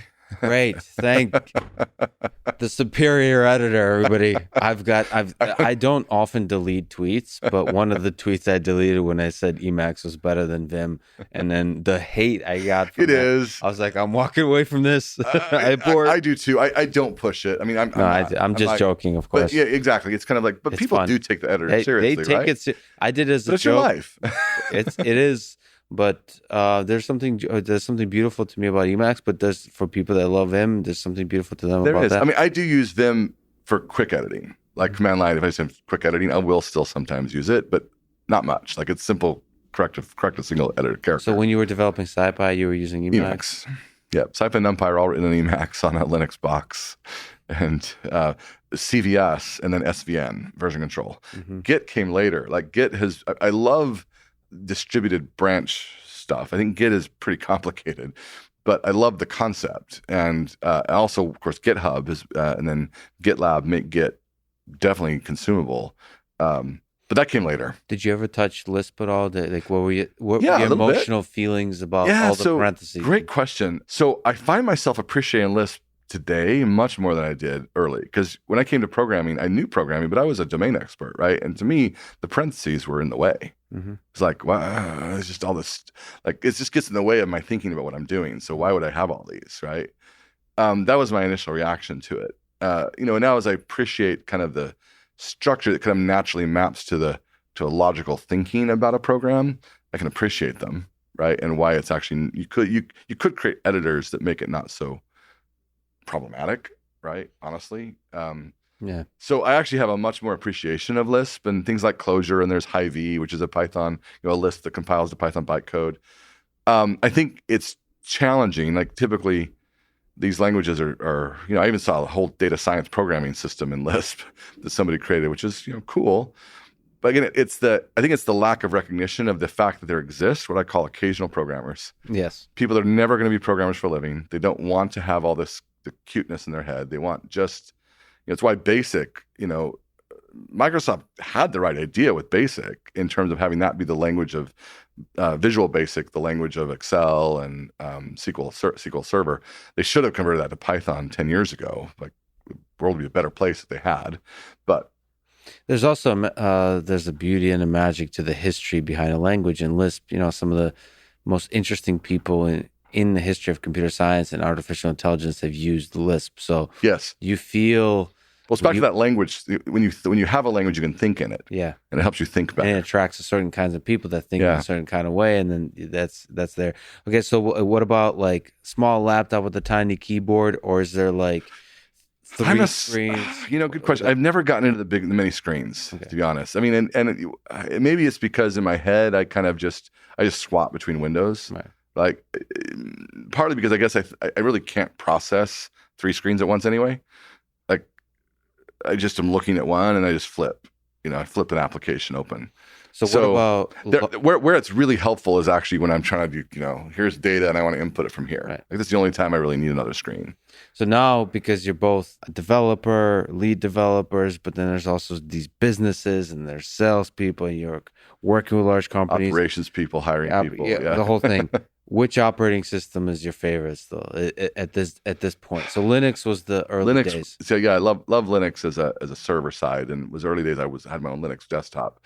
I've been on Mac laptops for 10 years now. Yeah, this is what leadership looks like. You switch to Mac. Okay, great. Yeah, pretty much. I mean, just the fact that I had to do PowerPoints, I had to do presentations, and plug in. I just couldn't mess with plugging in laptops. It wouldn't project, and yeah. So you mentioned Quansight Labs and things like that. Can you give advice on how to hire great programmers and great people? Yeah, I would say produce an open source project. Yeah. Get people contributing to it and hire those people. Yeah. I mean, you're doing it sort of, you may be perhaps a little biased, but that's probably 100% really good advice. I find it hard to hire. I still find it hard to hire. Like, in terms of, I don't think, like, it's not hard to hire if I've worked with somebody for a couple of weeks. But an hour or two of interviews, I have no idea. So that instinct, that radar of knowing if you're good or not, that you found that you're still not able to really. It's really hard. I mean, the resume can help, but again, the resume is like a presentation of the things they want you to see, not the reality of. And there's also, you have to understand what you're hiring for. Mm-hmm. There are different stages and different kinds of skills, and so it isn't just one of the things I talk a lot about internally at my companies is that the whole idea of measuring ourselves against a single axis is flawed, because it's a multidimensional space. And how do you order a multidimensional space? There isn't one ordering. So this whole idea, you immediately have projected into a thing when you're talking about hiring or best or worst or better or not better. So what is the thing you're actually needing? And you can hire for that. There is such a thing. Generally, I really value people who have the affect that care about open source. Like, so in some cases, their affinity to open source is simply a kind of a filter of an affect. Mm-hmm. However, I have found this interesting dichotomy between open source contributors and product creation. Mm-hmm. There's I don't know if it's fully true, but there does seem to be the more experience, the more affect somebody has to an open source community, the less ability to actually produce product that they have. But and the opposite is kind of true too. The more product focused I find I've talked to a lot of people who produce really great products, and they're looking over at the open source communities, kind of wanting to participate and play, but they played here and they do a great job here, and then they don't necessarily have some of the same. Now, I don't think that's entirely necessary. I think part of it is cultural, how they've emerged. Because one of the things that open source communities often lack is great product management, like some product management energy. That's brilliant. But you want both of those energies in the same place together. Yes, you really do. And so it's creating these teams of people that have these needed skills and attributes that are hard. And so one of the big things I look for is somebody that fundamentally recognizes their need to learn. Like, one of the values that we have in all of the things we do is learning. Like, if somebody thinks they know it all, they're going to struggle. And some of that is just, there's more basic things like humility, just being humble in the face of all the things you don't know. And that's like step one of learning. That's step one of learning, right? And I've spent a lot of time learning, right? Other people spend a lot more time, but I've spent a lot of time learning. My whole goal was to get a PhD because I loved school and I wanted to be a scientist. And then what I found is what's been written about elsewhere as well, is the more I learned, the more I didn't know. The more I realized, man, I know about this, but this is such a tiny thing in the global scope of what I might want to know about. So I need to be listening a whole lot better than I am just talking. That's changed a little bit, actually. My wife says that I used to be a better listener. Now that I'm so full of all these ideas I want to do, she kind of says, you got to give people time to talk. So you've succeeded on multiple dimensions. So one is the tenure track faculty. The other is just creating all these products, then building up the businesses, then working with businesses. Do you have advice for young people today in high school and college of how to live a life as nonlinear and as successful as yours, Nonlinear. a life that could be they could be proud of. Well, Lex, that's a super compliment. I'm humbled by that. Actually, I would say a life they can be proud of. Honestly, one thing that I've said to people is, first, find people you love and care about them. Like, family matters to me a lot, and family means people you love and have committed to, right? So it can be whatever you mean by that, but you need to have a foundation. So find people you love and want to commit to, and do that, because it anchors you in a way that nothing else can, right? And then you find other things, and then kind of from out there, you find other kinds of things you can commit to, whether it's ideas or people or groups of people. So, especially in high school, I would say don't settle on what you think you know, right? Give yourself 10 years to think about the world. Like I see a lot of high school students who seem to know everything already. Mm-hmm. I think I did too. I think it's maybe natural, but recognize that the things you care about, you might change your perspective over time. I certainly have over time. I was really passionate about one specific thing, and I was kind of softened. I was a big, I didn't like the Federal Reserve, right? And there's still, we can have a longer conversation about monetary policy and finances, but I'm a little more nuanced in my perspective at this point. But that's one area where you learn about something and go, I want to attack it. Build, don't destroy. Build. Like so often the tendency is to not like something and want to go attack it. Mm-hmm. Build something to replace it. Yeah. Build up. Attract people to your new thing. You'll be far better, right? You don't need to destroy something to build something else. So that's, I guess, generally. And then definitely like curiosity. Follow your curiosity, and let it. Don't just follow the money. And all of that, like you said, is grounded in family, friendship, and ultimately love. Yes. Which is a great way to end it. Travis, you're one of the most impactful people in the engineering and the computer science in the human world. So I truly appreciate everything you've done. And I really appreciate that you would spend your valuable time with me. It was an honor. It was a real pleasure for me. I appreciate that. Thanks for listening to this conversation with Travis Oliphant. To support this podcast, please check out our sponsors in the description. And now, let me leave you with something that in the programming world is called Hutchinson's Law.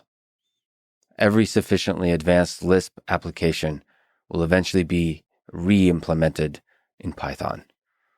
Thank you for listening, and hope to see you next time.